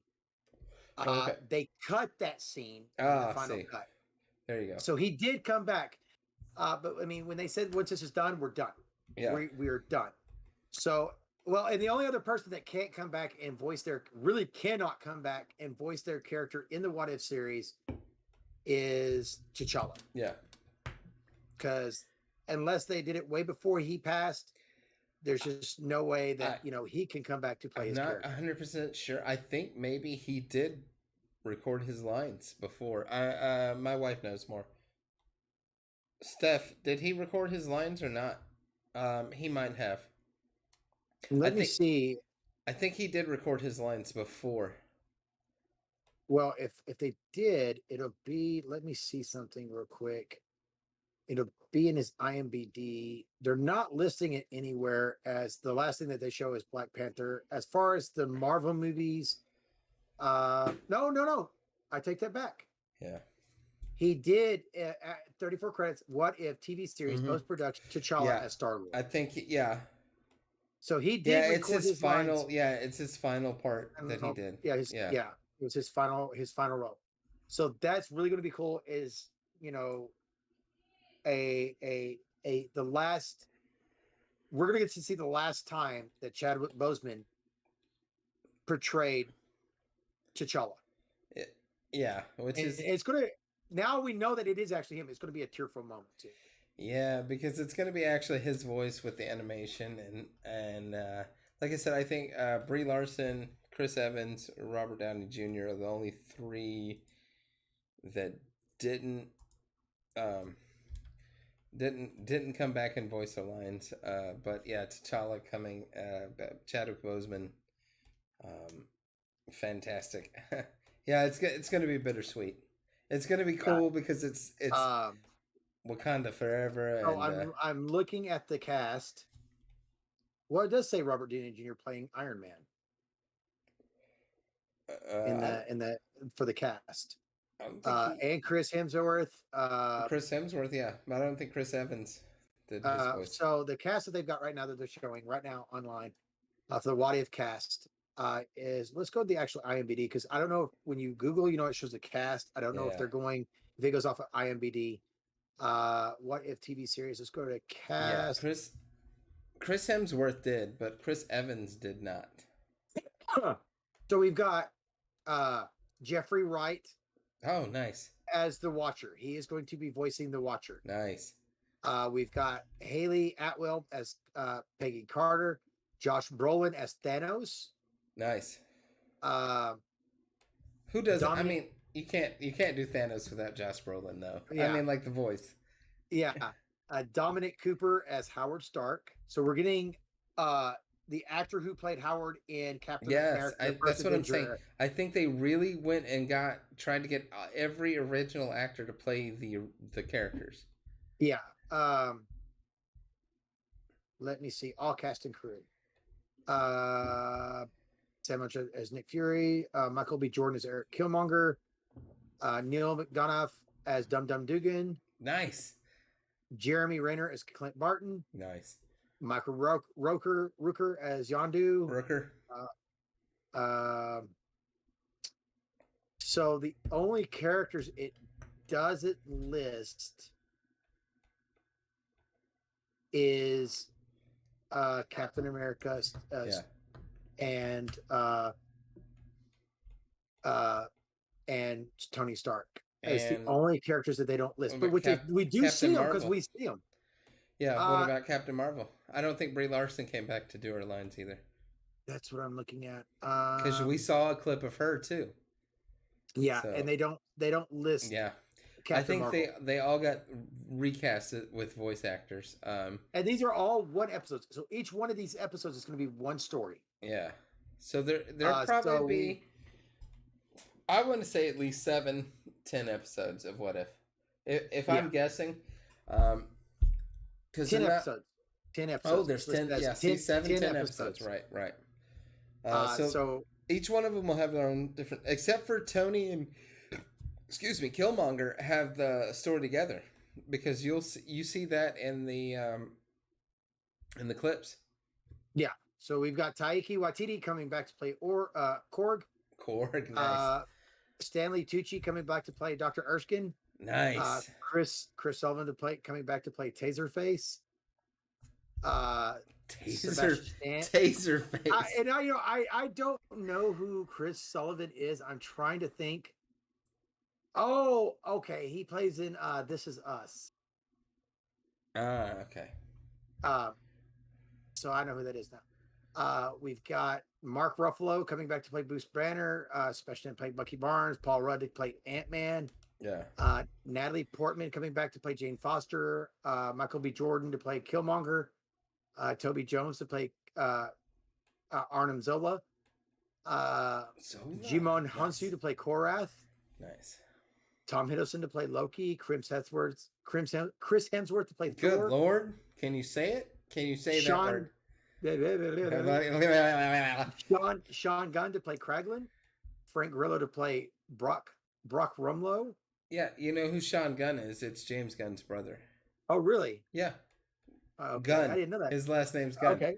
He's the one that does. He's the one that gets the after it in the Last Guardians. After Yondu dies, he's the one that gets the. Who takes over the Ravagers? Yeah, he's the one that takes and gets the little whistle arrow. That's James Gunn's brother. I didn't know that. Yep. Frank Grillo to play Brock Rumlow. Rumlow.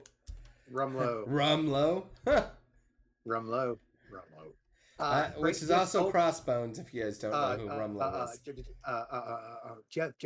Jeff Goldblum to play Grandmaster. Yeah.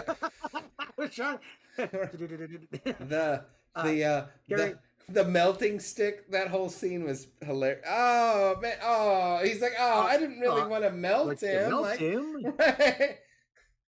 In fact, my wife still gives me crap because the last time that we went to Comic-Con in Dallas, he was there. Oh, Jeff Goldblum? He was nice.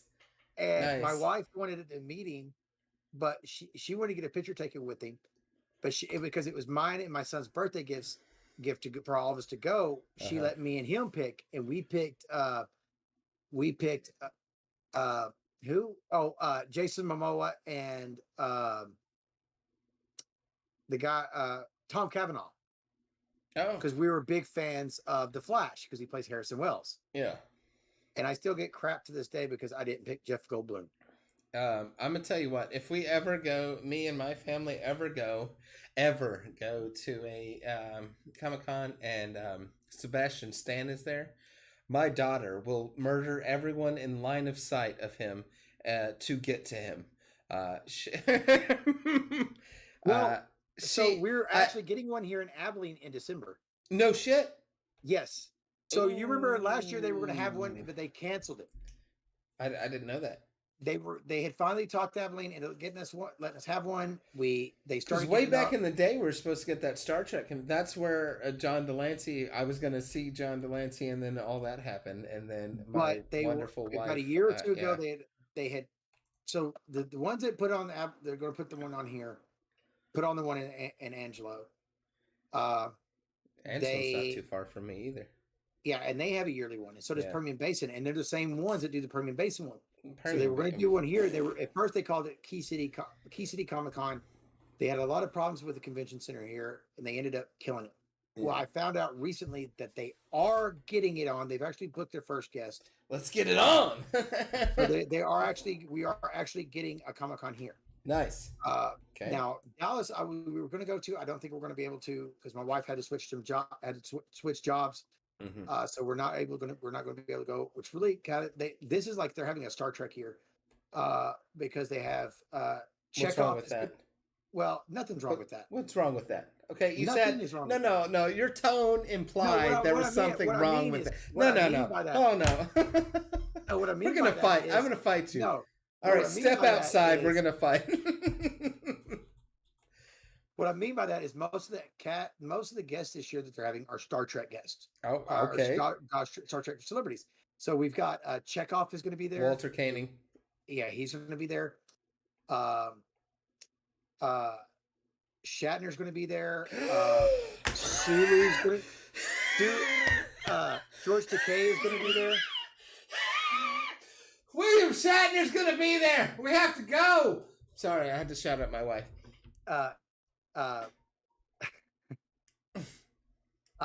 George Takei is going to be there, so we have Mr. Sulu. But they just announced Zachary Quinto is going to be there. So we're going to have a Spock. So we're going to have a Spock there as well. We're just a Scotty and a Bones away and a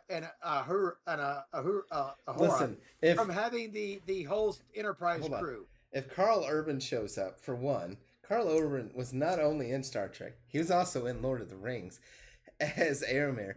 So that's a double whammy. Yes, and the boys, right? Woo, triple shot. Like, oh my gosh. And Judge Dredd. Yeah. Yes, right. What else has he been in? He's been in a lot. Doom. Yeah.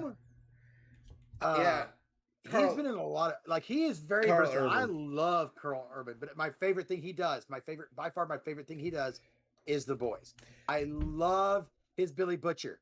Yeah. And to me, that is the best role he has ever played is Billy Butcher. Listen, I mean, being a comic book fans that we are and being like them, being heroes and stuff, I think The Boys is one of the best things I've ever seen in my life. It's just the anti-hero, the worst people on the planet are the fucking most... that makes a whole lot of sense. And it's like a mirror universe of everything I grew up to, and I love it. I love it. Yes. And just his character, my favorite... Let me see if I can find it on YouTube. It is one of my favorite... we're talking about the Spice Girls? No, it is where it's the commercial where he's talking to the kids in the classroom. Oh shit! I guess I have. You've never seen this? Okay. The other one is where he's talking about the Spice Girls about how they need to be a team. Yeah. He's like, "What the fuck is Baby Spice?" He's like, "No, but this was a teacher." It was not a teaser for the first season. Oh no shit! Okay, I haven't seen that one. I guess. And he's talking to this class about supers. Whoa. And he's like, it is the funniest thing. I actually did a TikTok, and I had to break it up over 3 bits because it was long. And and on TikTok you only get a 30-second video. I'm not on TikTok, so I don't know. It's okay. Yeah, I've got to play this because this is one of my favorite clips of The Boys. Speaking of TikTok, and at the end of the episode, I want to talk about a show I watched last night, and I know I'm behind the times, but it's we'll get to that. Go ahead. Okay, so let's watch The Boys. I can't believe you've never seen this. This is funny. I love this. Hello, boys and girls. My name is Billy Butcher. As you know, we live in a world of superheroes. But what you might not know is that superheroes ain't always nice. Example, you might be walking along the street one day, and a suit might run past you at superhero speed. You will get tossed into the air, land on the ground, breaking every bone in your body. Or a suit might walk into the pub. You might look at her the wrong way. She might just go, boop. Knock your bleeding face on the way to China. And if you think that your parents are going to do something about it, well, you think again. They'll burn your entire fucking family. The kids. Good talk. Nice. That is one of my favorite clips that they ever did for The Boys. I died laughing the first time I saw that. I was cracking up. So, like I said, my favorite role of Carl Urban is Billy Butcher. Yeah, will always be Billy Butcher. I've loved everything. Aramir was pretty good. I mean, Bones, he did a really good Bones. You know what I'm saying? That'd be one of the can I get your autograph 8 times because of all the different characters I love you as? Yes. And I love everything he does. I mean, he is such a versatile actor. He goes from all kinds of things. I mean, and then to play Scourge. Yes, for Ragnarok. Yeah. And he pulls out, he's trying to impress the women. He's like, look at these. And he pulls out this AK-47. Yeah. It's the, what, Des and Troy. And you put them together and they destroy. And he was in Chronicles of Riddick. Yeah. Yes. Holy He played shit. Siberius Vaco. Yeah. He played Vaco. He was in... God, Lee, how long ago was that movie? He was in Ghost Ship. Yeah. That was before he played in The Lord of the Rings. Hmm. He was in Doom, Pathfinder, Red with Bruce Willis. Oh shit! Yeah, yeah. He was in Dredd, Judge Dredd, Star Trek, Riddick. He was Walking with Dinosaurs, Pete's Dragon, Acts of Vengeance, Star Wars: The Rise of Skywalker. He was one of the stormtroopers. No shit. Yes. No shit. Huh. Yeah. In '93, he played in White Fang, the series. He was in Xena and Hercules. He played Cupid in Hercules. He played Hercules in Cupid, or played Cupid in Hercules. God damn. And Julius Caesar. Yeah. Hey, Hecate, thank you for that tier 1 sub. Nice. You have gifted tier 1 sub. Oh, KOP gifted that gift tier 1 sub. So I've got to get Hecate's name. Your name will go up in the Hall of Heroes once I get it moved in the Minecraft realm. Going back to what we were talking about, he played in Ark, the animated series, which is upcoming. He's going to have a voice role in that, based on the video game Ark Survival. Nice. He was in Almost Human, and he played, he plays Bones in the Star Trek games. Of course, right. He's played in a lot of stuff, a lot of like memorable characters. But I'm sorry, but he will always, to me, I will always look at him and see. I don't know. Billy Butcher. Well, okay, I love Billy Butcher, and he's literally one of my. And I'm honestly going to say, I think that's his favorite role because he kind of gets to be an asshole. Be yeah, I don't know. It's a toss up between Bones and Aomir, but I really love Billy Butcher. Billy Butcher. I don't know. I kind of see him. It's either she took the whole planet in the divorce. All I got left's my bones. Right. You know, like that's fantastic. Yeah, but he's in everything. Like he's one of those actors that just does everything. Like he can get his hands on. Yeah. Yeah. Oh, I found. Okay, so how long is this video? Oh Lord. Okay. So I'm gonna play this one because we were just talking about this. Okay. And this is one of the best scenes in The Boys. Yes. Yeah. If this is this. Since you're the psycho chick whisperer all of a sudden, maybe Subway. Maybe she wants to find a train, huh? Oh yeah, how deep up your ass did you pull that? It depends. How deep does your tongue go? Listen, you lost them. Richie. We had orders. We're supposed to follow them. We're professionals and we count on each other. But you're on some fucking bohemian flaky drug shit. Even Huey, who's a fucking white Urkel, is more professional than you. It's hard for someone who's anally OCD to understand. Okay, then help me understand, Frenchie. What happened the night that Mallory had your tail lamplighter? Oh, that's enough. Mallory was our boss, man. We had orders. And you were supposed to follow him. You were supposed to follow Lamplighter, tell him, but you let him go. I didn't know. And Lamplighter goes and tortures Mallory's grandkids. I didn't know. It doesn't matter. Now, who was it that played Lamplighter? I know he's famous. Oh, knock it off. Knock it off. You know what? Fuck this butcher. And fuck you. I'm done. Excuse me. Hey, man, wait. Oh, here it is. Yeah. You said this time would be different. But this motherfucker's still here doing the same old shit. And we're all gonna fucking end up like Mallory. Yeah. Fuck this. Come on. Oi, both of you. What? What's Sporty Spice up to? Who? Sporty fucking Spice. What's she up to? I don't know. Exactly. How about Posh? You know what she's doing? I don't understand. Making clothes for anorexics, all right? Not exactly a growth. Making clothes for anorexics. And baby, you know what she's doing? Fuck all. Not even page 6 of the Daily Mail. And Scary Spice, up to her eyeballs in lawsuits and sex tapes.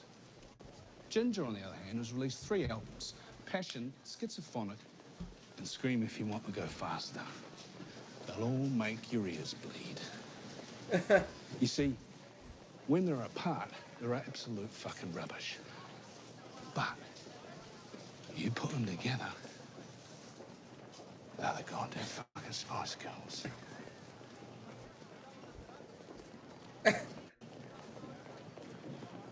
How do you know so much about the Spice Girls?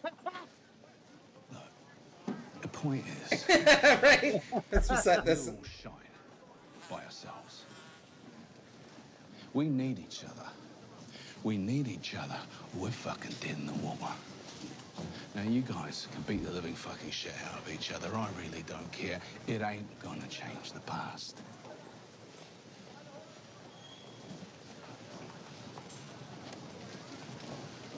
What do you say? We go find that dirty little bitch, gas her ass, and get the fuck out of here. Nice. That too is again one of my favorite scenes in The Boys. The Spice. And he said, "What is Sporty Spice up to?" No, we do not have that, KLP. We had it on Xbox. Okay, download it. That way we can play it. What's that? Black Ops 4. Oh no! It's free on PlayStation Network right now. Oh, lame. It's not worth it. Real quick, we're hitting at the 2-hour mark. I really want to kind of go over something real quick. So this week, yesterday, in fact, Space Jam: A New Legacy dropped. Now Rick hasn't watched it yet. He's like, whatever. Yeah, I whatever. watched it, and I'm going to say that going into this, I was not expecting much. I was a real big fan of the original Space Jam. I love Looney Tunes. I'm a big Warner Brothers fan. Of course, I mean, look, I love DC. DC is owned by Warner Brothers, so it goes hand in hand. And, yeah, shocker. Mickey Mouse Club over here. Although, ask him who his favorite character is. It's a Marvel character. No. Well, it's a Marvel. No, my favorite Marvel character is Venom. Yeah. Not my favorite character of all time. My favorite character of all time is Batman. Look at his symbol. Look at it. It's Marvel. It's Marvel. It's okay. No, it's he can try and the bat is. That was literally the worst movie they made, dude. I'm sorry. Batman vs Superman. Sorry. No, Justice League, the Whedon cut, was the worst movie they made. No, I'm going to tell you, Batman vs Superman was worse than that. I actually liked it. A shocker. Of course you did. It was terrible, and of course you like terrible things. So they put out, yes. So like I said, I've always been a big fan of Looney Tunes, of Warner Brothers. Looney Tunes is awesome. My favorite Looney Tune has always been Marvin the Martian. I this love plutonium 66. You're making me very angry. Would you like to see my P30 Earth modulator? But as my wife would say, as I say it to everything, I grew up on that. We did. Looney Tunes. We grew up. I mean, we grew up on Looney Tunes. Yeah. So I was a real big fan of Space Jam. I love Space Jam, and I was a real big fan of Michael Jordan back in the day. And I'm not much on basketball. I can name maybe 3 or 4 players on one, and that's and they're OG players like Scottie Pippen, Larry Bird, Dennis Rodman, and Michael Jordan. Now LeBron. 3 James. of those people were on the same team. You know that, right? No, Larry Bird was not. No, I said Dennis 3. Rodman, Scottie Pippen. No, Scottie Pippen didn't play for the Bulls. Yes, he. Oh my God! What are you talking about? Did he? Scottie Pippen was Michael Jordan's right-hand man. Oh, was Scottie? Yeah. I didn't know. Oh, what? I didn't what? know. What? I didn't know. So then, I knew Shaq. Okay, I knew who Shaq was. Okay, yeah, I knew who Shaq was. Oh yeah. How do you not know who on that Shaq was? same level, like these guys were older than Shaq. Yeah. Larry Bird, white guy on the Celtics, white basketball player. Hey, Larry Bird was a badass player. I mean. Oh, but see, Michael, Larry Bird, Scottie Pippen, right. They were all Charles older than Barkley, him. Charles Barkley. So, but back then everybody was a big fan of Michael Jordan. I mean, it was Air Jordan, his Royal Airness. So I was a big fan of the first Space Jam movie that came out. So I did actually do a little bit of research. So what they've been trying to get this done and get a Space Jam sequel made since 1996, right after they released the first Space Jam. They were wanting to bring Jordan back, and the whole project got nixed because Shaq is my age. He's not old. Not that old. It's like, say, Michael Jordan and Scottie Pippen and all that. No, you're old. So Shaq is old. No, what do you mean? We are old. And he wears a size 23 shoe. Yes. Shaq has a big foot. And you know what they say about men with big feet? They got big socks. Anyhow, so like they were trying to get it, and the reason the project got nixed was because Michael Jordan hadn't signed on to do the project. He didn't say anything about wanting to do the project. One of the producers came up and told Warner Brothers that he had already signed. He lied to the company and said he'd already he signed. When they found out he didn't, they nixed the whole project. Then they tried to do another one where it would be Jackie Chan and the Looney Tunes. That got nixed. They were going to do one called Race Jam, where they were going to bring in Jeff Gordon. They were going to do another one called Golf Jam, where they were going to bring in Tiger Woods. They were going to do another one called Skate Jam, where they were going to bring in Tony Hawk. Oh, that would have been cool. Tony Hawk would have been cool. I mean, yeah, but they've been trying to get this done since '96. I'm surprised they didn't try to bring Kobe in. They actually started production and everything on this in 2014, and LeBron had signed at that time. Yeah, on with the project. He'd already signed on to the project in 2014. It was already a done deal. So I was going into this not being very hopeful that it was going to be a very good movie. And one of the things I said was, if Michael does not make a cameo in this, I'm going to be pissed. I'm going to be very, very pissed.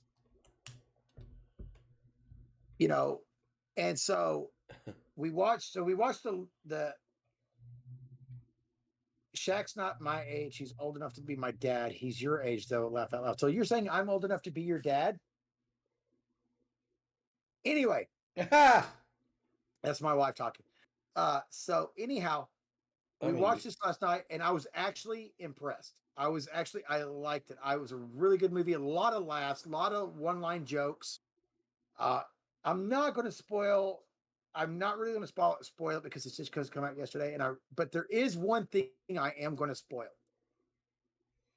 And I've got this loaded up. Actually, there's two things, because the other part, my wife was just like, "Oh my God." And as soon as we got done, she was like, "I have to download this."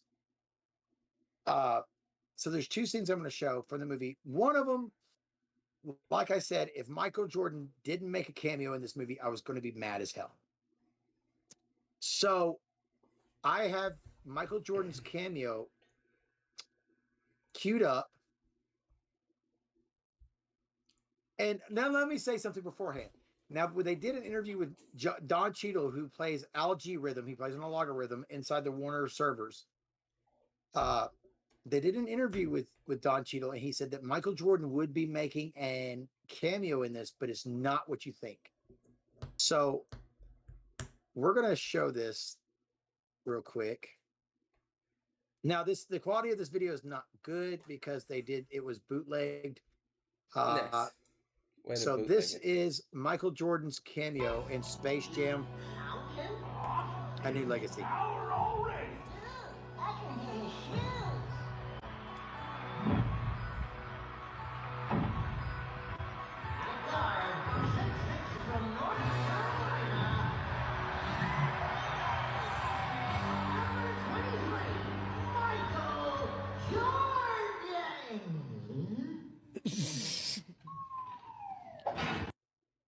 It's Michael B. Jordan, the actor who plays Killmonger. Oh, here's his reaction in the scene to what's going on.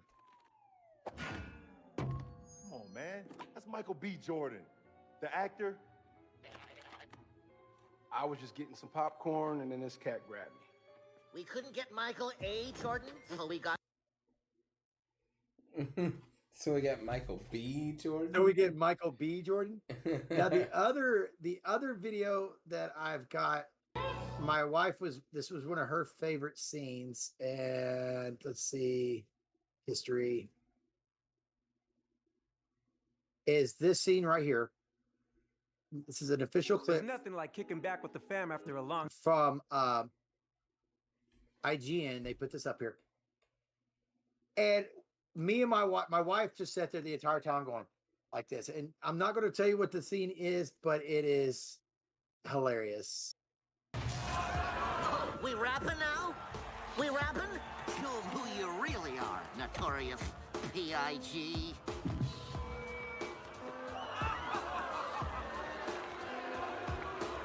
Oh boy, here goes nothing. What up? It's Porky Pig. They call me P-double-L-G. Step to me, he don't want no trouble. I was famous before the internet. Since 1935, I've been getting respect. This pig is lit. I'm super legit. Every time I'm out in public, people asking me for pics. Nobody knows you when you walk the street. How your last name, rhythm, and you're still off beat. From beginning to the end, I'm here for all the smoke. Your squad ain't all star, your squad is all jokes. And this with one bar, most famous of all quotes. This battle is now over. That's all, folks. Oh, nice. As soon as we got done watching the movie, my wife goes, "I've got to download. That's my new alarm in the morning." Right. But there is so many pop culture references. We're going to deny that because you misspelled rapping. Rapping is spelled with 2 P's, not 1. Oh, okay. Grounded. So we're not going to go into that.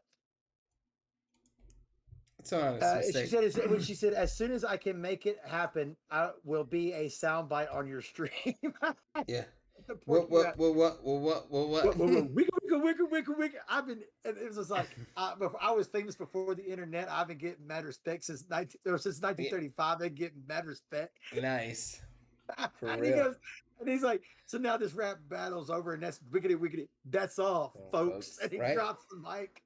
So what's going on in that scene is, this isn't like a normal game of basketball. It's like a video game. So you get different style points, and there's different things that you can do to get more points. And so everything's kind of rigged in the bad guy's favor. And so they start being Looney Tunes, and they start rigging the game toward their advantage. And one of them is a hip hop round, bonus round. Oh, nice. And so they make him go out. But there's so many references. I mean, so many Warner Brother references in this. There's the Animaniacs. There's the cartoon that you and I. Yeah, there's at one point they're padding over, and you can see there's a ship, and then you can see Wacko, Jacko, and Dot up on top of the still. You can see there's the drug and his groups from Clockwork Orange. There's which a lot of people threw a fit about them being in it, but them taking Pepe Le Pew out because he had one scene in there where he's supposed to be flirting with a bartender. She rejects him, and he leaves. They took his character out, but we won't get into all that.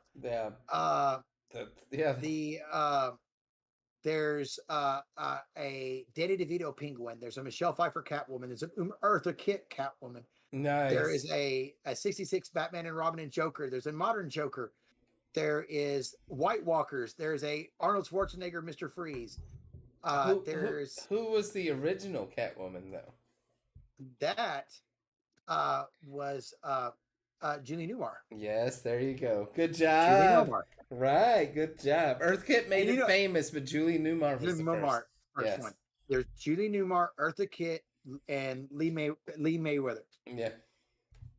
And Lee Merriweather, she was only really in Batman the movie. So there's them. There's White Walkers. There's zombies from The Walking Dead. Yeah, there's White Walkers and stuff. There's zombies from The Walking Dead. The Iron Giant, King Kong. Oh, the Iron Giant. God. Yeah, the Iron Giant. Man. Which is funny is because they start mentioning some of these characters at the beginning because LeBron is trying to put together his team. Uh-huh. And he's like, well, I could get Iron Giant. He could be a good forward. And Superman, man, what I could do if I had Superman and King Kong? Yeah. Come on, man. Yeah. He's not on the board, And Bugs is like, no, those aren't the guys you want.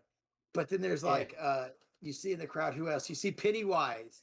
You see nice. You see a nun from The Exorcist. You see There's who else? There's like so many. And then they go to these, and because the Warner serververse is like all the different Warner Brother, universes. They exist inside the server. So Yeah. they go to DC World, and that's Oh, where Lord. Daffy and Porky are hiding out. And so, but it's not just DC. It's the Bruce Timm DC World. So like Batman the animated series, Superman the animated series, Justice League. The ones that nice. so it's that kind of universe. Nice. And like Daffy is Superman, and Porky is Jimmy Olsen. And when they get there, because they're flying, like they go through the Harry Potter verse, they're flying by it, and it shows LeBron in a Hufflepuff uniform. So LeBron is Hufflepuff. Nice. And so they get to DC. They're going to DC World. He goes, "All right, DC World, man. I can't wait to see who I'm gonna be." And it shows like this bunny Batmobile that's driving down the street, and the smoke clears, and Bugs is Batman, and LeBron is Robin. Nice. Nice. So, but then they go to all these different places. Like they go to the Matrix. That's where they retrieve Granny and Sylvester. Nice. They go to a Wild West. No. Where they get? Taz is dropped off and kicked out of a ship, or is kicked out towards the ship by Rick and Morty. Nice. And they're like, "Thank God we're getting rid of him. He's your problem now." And Morty's like, "Yeah, the things we saw him do, we can't erase from our minds, even if we tried." and Taz is sitting there licking the windshield of the ship. Nice. They go. But the last one they get, because they're like, we've got to get somebody who can play. Yeah. And so the only character they haven't got is Lola. Lola, you're right. Yeah, they haven't went and got Lola Bunny. Right. Yeah, I got my little Lola Bunny here. I bet. And well, my wife Shocker. is trying to collect all the figures from the Happy Meals, because that's what's in the Happy Meals now. Oh. And the way that they get Marvin shipped so they can go there is he's like, because Bugs is the only one left in Toon World, because Algae Rhythm has sent everybody off into the server burst, telling there's much better places out there. Yeah. He's like, well, we're going to need a ship. He goes, oh, don't worry about it, Doc. I got it. And he takes this flag out and he stabs it into the ground and goes, I claim this land in the name of Earth. All of a sudden, the ship comes out and lands. Out walks Marvin and K9. And he's like, excuse me. And he walks over and he takes the Earth flag out, throws it, and he goes, no, I claim this land in the name of Mars. And he stabs it down. And he's like, oh, man, I'm sorry. He goes, oh, no, it's okay. And as he's doing this whole smart speech, LeBron and Bugs are stealing his ship. Yeah. Nice. But they gave Marvin a little bit bigger part in this. But like I said, to get Lola, they go to Themyscira because she's training to be an Amazon. Nice. And so it's a really, really good movie. It stands on its own. In the Space Jam movies, you don't have to be a big fan of the original to be a fan of this. It actually is really, really good. It is very fast paced. Not really any of it is slow. It's a really, really good movie. Really, really good movie. So if you guys get a chance to check it out, check out Space Jam. It's on HBO Max. If you have HBO Max, it's there. It's also been released in theaters. So if you get a chance, go check it out. Yeah. I'm going to be trying to get to watch Black Widow here soon. My wife is saying that basically, and my wife is talking about Tu Wong Fu. Thanks for everything, Julie Newmar. Yeah. That's a lot of how I remember Julie Newmar's name. Is that movie? My wife and my daughter love that movie. My wife I actually love that movie because that's one of my favorite movies. Because it's funny. Little Latin boy, why are you crying? Wesley Snipes, two of the most macho men in movies, in action movies. Patrick Swayze, and Patrick Swayze playing drag queens. And they nailed it. They did it to a T, man. Funniest thing. Yeah. John Leguizamo, yeah. If you guys have not ever... Chichi Ramirez. Yeah. If you guys have never seen that movie, go check it out. It's actually You are not a queen. Really good. Right. You are not a queen. You're not even a trick. You are a little Latin boy in a dress. Right?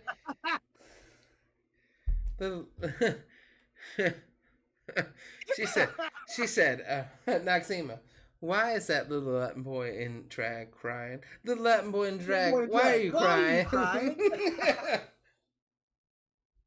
Yeah, it's actually a pretty good movie.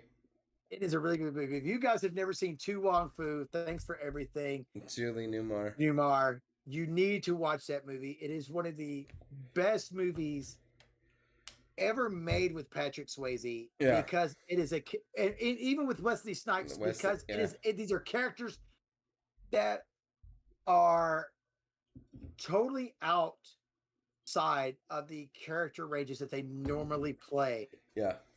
Like and it's one of the last movies.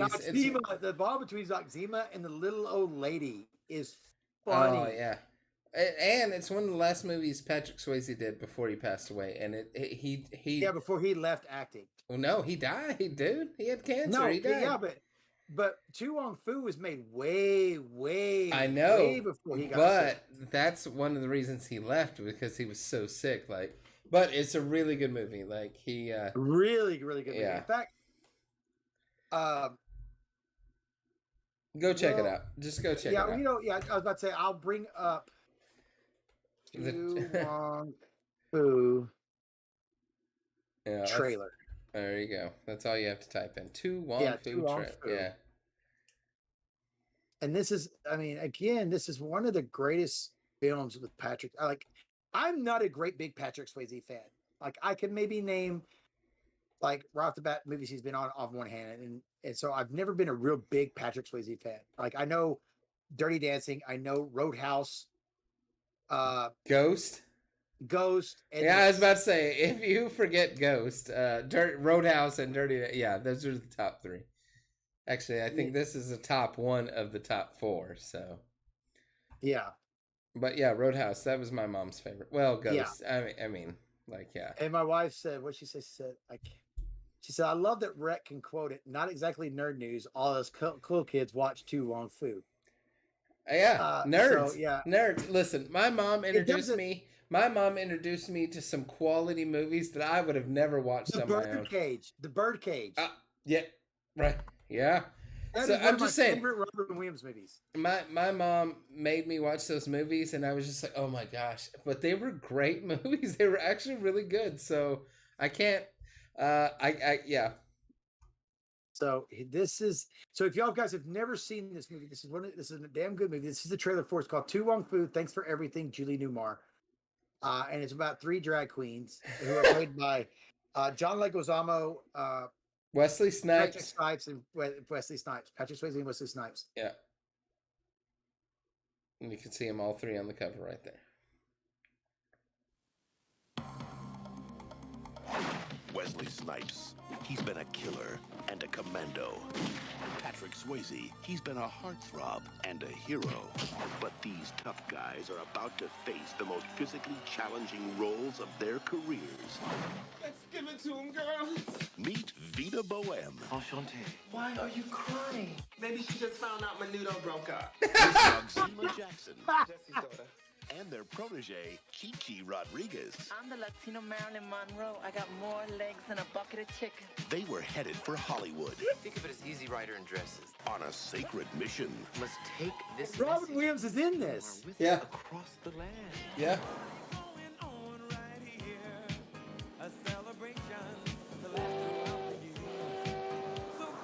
But along the way, they had an unexpected stop. You know what your career girls want?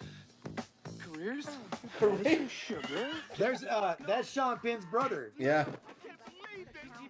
From he played in Footloose. A dead white policeman? Now they're stranded in a strange land. Well, ladies, welcome to Snydersville. And you thought the Dust Bowl was over? This is the presidential suite. Must have been one of those bad presidents. Beat up by a girl? And before they leave, Do you like my nails? they may turn this town from drab to utterly fabulous. Universal. There's Rizzo from Greece. Yeah. Like the Miami Sound Machine just exploded all over you. Wesley Snipes. Look, I'm sorry about the way the Civil War turns out.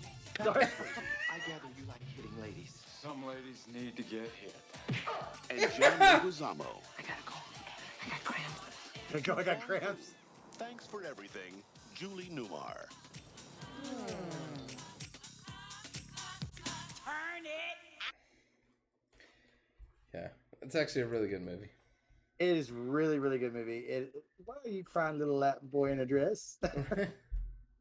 Little Latin boy drag. Why are you crying? It's Maybe on he just found Amazon it. Prime. Yeah. So if Oh, you is it guys on have Amazon Prime? if you guys have Amazon Prime, it's on Amazon Prime. So check it I out. guess I know what I'll be watching here next couple of days because we have Mhm. Amazon Prime. My wife, we love that movie. Another one was like The Birdcage. I loved The Birdcage. Yeah. And the character Nathan that Lane, Robin and Williams. and I didn't know this until here a few years ago that Nathan Lane is actually gay. You did? I didn't know that. What? That Nathan Lane is actually gay. What? You didn't know that? No. What? I did. What? Like, okay. That's like, you know what? You know what? That's one of those things when people are like, I didn't know Liberace was gay. What are you freaking talking about? Like, everything about Liberace says he's gay. Like, I have nothing against gay people. He is flamboyant as fuck, and only like, how could you not tell it? Like, yeah, but I never noticed it. But I was like, I just thought he was really good at like the Robin Williams is in that movie. He was really good at playing this gay guy, and that is one of my favorite movies. One of my favorite movies, and it's also got who is it? We were talking about him not that long ago. He plays Apu on The Simpsons, and he played the Blue Rashot in Wizard. Yeah, Hank Azaria. He plays their houseboy. Yeah, the little Cuban, and he's yeah. He's running around in the little Daisy Dukes and everything, cleaning the house, and the high heels and the Daisy Dukes. And that, like I said, I love Robin Williams. I've always loved Robin Williams. The day when he passed, I cried for 3 days because he was such an idol to me. I mean, I went through a lot of the same things in my life that he went through with addiction and stuff like that, which Rec knows about. That I went through before about the same time I met you. And knew my struggle and what I went through it. So for me, Robin was more than just somebody that I looked up to and I wanted to be like. He was a role model for me because we went through a lot of the same things with addiction and stuff like that. So when he passed, I cried for 3 days. He was so good. Like, he was just such a good person. Like, what is it when I attribute Robin Williams to like Ned Flanders, and when Homer tells the church that, because I just saw this quote today and I want to bring it up, but it's like if we should all be more like Ned Flanders, which I'm saying Ned Flanders is my Robin Williams. We should all be more like Robin Williams because no matter what happens to Ned, Robin Williams, like, he always turns the other cheek. And if everybody were like him, we wouldn't have to worry about going to heaven. We'd already be there. Oh, she says, my wife says, not his stand-up. His stand-up, I loved his stand-up. Oh man, his he just spoke about things in a way. Yeah, it was a little bit crude. It wasn't no Miss Doubtfire or the Birdcage or they have an R-rated version of Miss Doubtfire though. Oh really? Yes. The director no. The director said there is an well, after Zack Snyder, there's all these directors and different stuff. Cuts. Yeah, but there's an R-rated version of Miss Doubtfire that the director said there is, but they probably will never release it, but there is a version of it. And I was like, man. And the thing was, a lot of people didn't know about Robin was he was a nerd. Mm. He was a nerd. He was a gamer. He named his daughter Zelda. Yeah. After the game. Yeah. After the character in the game. He was a big nerd. Yeah. But his stand-up was a lot different than like the characters he played in movies, but it was him. It's the way he saw the world. And he talks about his addictions. He talked about all kinds. He even dogged on himself, like when he was talking about his GPS, and he was like, one day I was driving across the Golden Gate Bridge and my GPS went, take a right turn. And he's like, no, Hal, I'm not that depressed, really. He's like, really, Robin? I've seen Bicentennial Man. Which Bicentennial Man was another one of my favorite movies. I love that movie. Yeah. So You know, he's Robin Williams forever will be immortal to me. The day he passed, the world got a little less color in it. Yeah. And it was sad because it really brought the fact of depression up front and forward for people that you don't he was also really dealing see it. with a disease too, and I'm not sure what disease he had, but he had It a was disease. Crohn's disease. Yeah. It was Crohn's disease. And the last person he talked to was his best friend Billy Crystal. Yeah, I was about to say, I think one of the last was another like comedian or actor comedian kind of. I think I remember hearing that. Him and Billy had been best friends since comic relief started back in the 80s. What? Back in the 80s? You can't mean that, right? No, yeah, really. Those times existed? What? But him and Billy had been like best friends. In fact, I think it was him that got Billy Crystal to sign on to do Father's Day. Oh, nice. Which was the movie with him and Billy where they thought they were the father of the same kid. Yeah. Which is another one of my favorites. Anyhow, but they did it. There's a movie or a documentary on HBO Max. There's a couple of them, but there's one that they talk about Robin, and they interviewed Billy, and he said I was the last person he talked to. I called him. He said I would check on him every day because he was there when he found out he got Crohn's disease. Yeah, he was diagnosed with it. And he kept it hidden from the public. So Billy was calling him all the time. They would call each other all the time, and Billy would come over and check on him.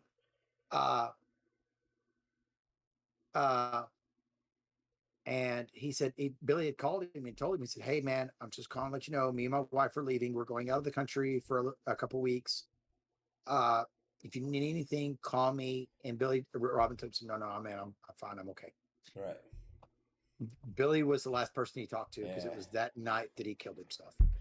My wife said he made a lot of people realize that depression is a disease, and suicide is often just losing a battle to the disease. Yeah. And it really brings to front that, Robin kept his depression hidden very, very well. Yeah. Like Chadwick Boseman kept his cancer hidden. No one knew until the day, like none of us knew. But yeah. There was a picture that had surfaced of Chadwick where he was looking sick, but I was like, and a lot of people thought he was on drugs. Well, I thought maybe he was just training for a role because like Russell Crowe or where is she? Christian Bale. Christian Bale. Yeah, they did The Machinist. Yeah, they're really hardcore method actors. So if the character's 125 pounds, they're gonna lose the weight till they get to that weight. Well, the thing with Robin, though, with his depression was that Robin, anytime you saw anything with Robin Williams, even if it was just them interviewing him or anything like that, he was so full of life. Yeah. So full of laughter. Right. He was the one that said, be nice to people. You have no idea what battles they're facing.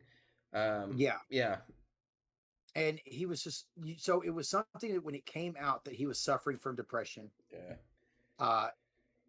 It really brought forward that, there's tons of people that depression is a serious disease. Yeah. And honestly, people, anybody who's watching this or watches this on VOD, or you watch this on the YouTube channel that Rec puts up. Yeah. If you have depression, or if you think that you're suffering from depression, as she said, well, people thought Dudley Moore was a terrible alcoholic.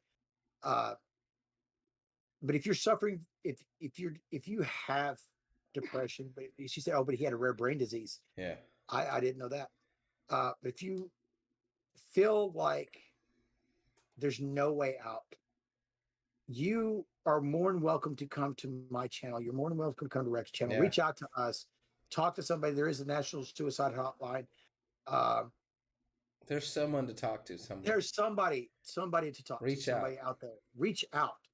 Don't be afraid to hold your hand out and ask for help. Yeah. Which sometimes is a hard thing to do. It's really hard. Really hard. I suffer from depression at times. Yeah. As well as I, and it hits for no reason. There doesn't have to be any reason to be depressed. And so we here at the Public Partners Podcast, if you guys out there watching this have this, or you feel like there's no way out, just reach out, talk to somebody. My DMs are always open. you can hit me up or whatever. Yeah. But let's move away from the serious subject, and everything else. You know what? Pretty soon, let's do a mental health polar nerds, and we'll do that, and we'll have this series conversation, and we'll do that. So in the next couple of weeks, you guys stay tuned. We'll have a very serious mental health mental health episode. Polar nerds mental health check, and we'll discuss some things, and I'm pretty sure. I'm more than willing to give you a little discuss, bit more insight to us. Yeah, I'll discuss some of my struggles, and I'm pretty sure Finn will discuss. Yeah, discuss some of his, and we'll go over this in more detail. We'll have some of the things that we've been through. Yeah, and we'll have that's great, because what we'll do is we'll have the national number scrolled across the top of the screen. So if you guys, but we'll make a very serious we'll have a very serious conversation, and but we'll move away from it for now. But we will. We will, because this is something that's really grounded. Yes, it's really special to me, and it's really close to me, and I know Finn too. But we'll do that, because that's something I've been thinking about. I wanted to do, So, anyways, move on, guys, we're hitting at 2.5 hours. I really don't think we have time for Q&A tonight. Is this your plan? To keep Stephanie from asking questions. Yes, Steph. This was my plan all along. Yes. Wow. Right. This is what you get for eating the carrot cake and not sharing yesterday. Right. Right. It was soggy, apparently. So. Oh, was it? That's what she said. What happens when it sits in a deal in the trunk for 3 hours, 2 hours, hour and a half. Although, okay, so real quick, I watched Bo Burnham's Netflix special, Inside. It's fantastic. I don't know if you guys have ever seen anything Bo Burnham's done. Check it out. He did it this whole last year by himself in a single room during the pandemic. So it was just him. He stayed inside the whole time. You can slowly see him losing his mind and being super creative at the same time. It's great. So you guys check that out. Sorry. I watched it last night and I was amazed. So yeah. All right. So guys, that's it. I think that's it. That's all I got. Because I'm not going to give Steph a chance to get me in trouble again. Right. So guys, if you're on my channel, hang around after the podcast. We're going to do a raid. We're going to go check out one of my new Twitch streamers that I've started following. She's actually really cool. We're gonna go give her a raid. Her name is Cassray Slays. We're gonna go check her out and give her a raid. Again, guys, we'll be back in a couple of weeks. We'll be doing the mental health episode. We'll have Carly. Hopefully we'll be having Carly back at that time. We'll definitely have Carly. If not next episode, maybe the one after. But I definitely want to I really want to broach that subject. That's one of the it's something that really needs to be discussed. And again, we want to tell you all guys about the trials and tribulations that we have both been through, and a lot of it we have been there for each other through these or we've seen each other make stupid decisions because of so and that's part of it, watching someone else go through it. That's a big deal too. So so guys, y'all hang around. We're gonna go do a raid off my channel. So again, I'm Finimus Gaming. This is Get Wrecked Nerd. If you're following him, you need to swing over here and give me a follow. If you're following me, which I know most of my channels, my followers are already following him. But give him a follow. Which is much appreciated. We love you guys. We love you guys. Thank you. See y'all in 2 weeks. Thank you so much. Stay nerdy. Yes, stay nerdy. That's the quote. There you go. Love you guys. Goodbye. Later.